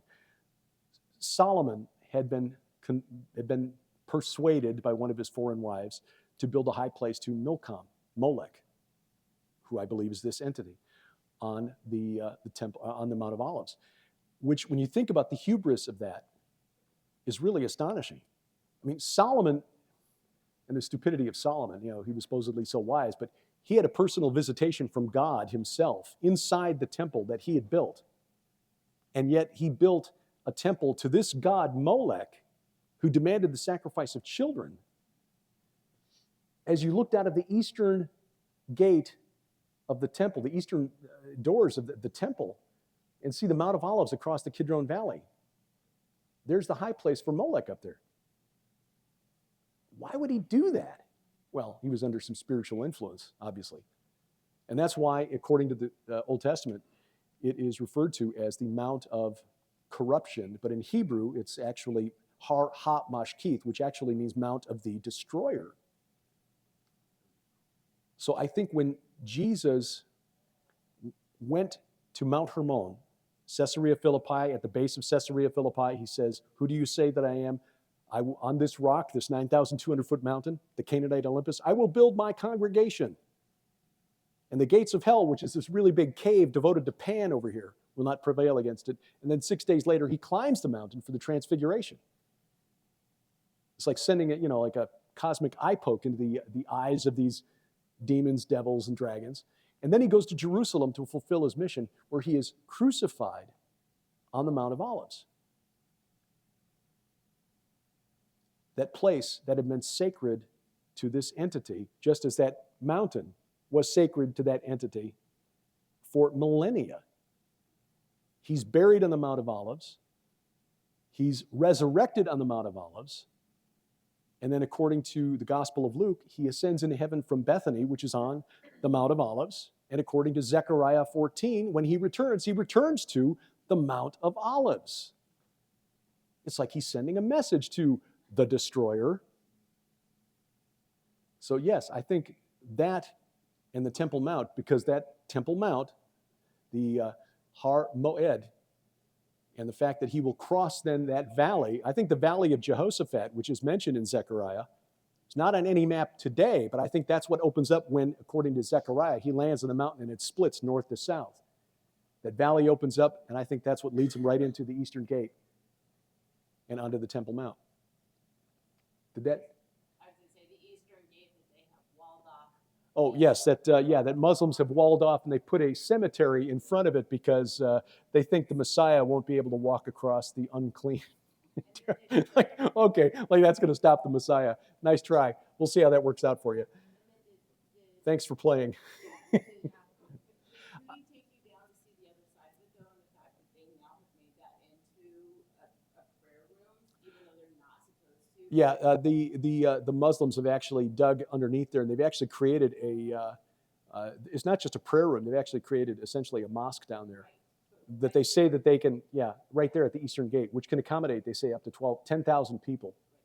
So, yeah. No, there is a lot of stuff about the Temple Mount, and again, I kind of go into this in the Second Coming of Saturn with the idea of these necromantic ritual pits, like the Ove of Endor. That goes back to an ancient Hurrian practice called the Abi, which is where the Sumerians got the word Abzu, which is where we get the word abyss. The ideas are all interconnected, but there is a grotto underneath the Temple Mount that is called by the Muslims the Well of Souls. It sounds like something from Indiana Jones. You need to put something on top of your staff and find the Well of Souls so you can, But it is believed that is where spirits of the righteous are, residing until the Mahdi comes and sets them free or what have you. I speculate, because we don't know, it's not mentioned anywhere in the Bible. I wonder if when David bought the threshing floor of Araunah, which was on the top of that mountain there, Araunah was a Hurrian. Again, the Hurrians are the ones who invented this concept, apparently. Araunah is a Hurrian word that means Lord. It's like the Hurrian word for Baal. Did he have that grotto beneath there? Was he performing these necromantic rituals to go down into the pit and summon? We don't know. Possible. But if that's true, this is just one more example of God reversing something that the enemy had been doing for many, many years. Think about that Kispum ritual where every month the Amorites had to summon their ancestors and feed them in this ritual meal. The Last Supper. Jesus stands that on its head. You don't have to feed the dead anymore. This is my body, which is given for you. Do this in remembrance of me. This is my blood, the new covenant in my blood. Drink this in remembrance of me. And as Paul writes, we celebrate his death until he comes. Just once, and we're sustained for all eternity.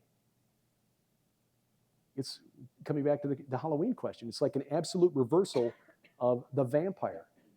The vampire who has to live in the dark, underground, and has to feed on the living every month to sustain him. Jesus gave his blood so that we could live in the light for all eternity. It is the absolute reversal of the concept of the vampire. So, yeah, the spirit realm, demons, devils, dragons, a lot more complicated and a lot more real than we've been taught. A lot of what we know is speculative. I admit that. We try not to go beyond what the Bible says. But boy, when you start just looking at the Hebrew, looking at the Greek, looking at the Aramaic, at the words behind the English language choices made by translators, you can find out a lot about the spirit realm. And if God is calling them gods and giants and demons and devils, then maybe we should take them seriously. Thank you.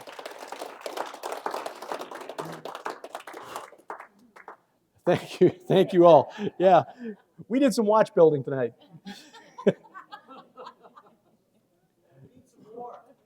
Well, God bless you. Oh, my honor. Thank you so much for inviting me. This has really been a lot of fun.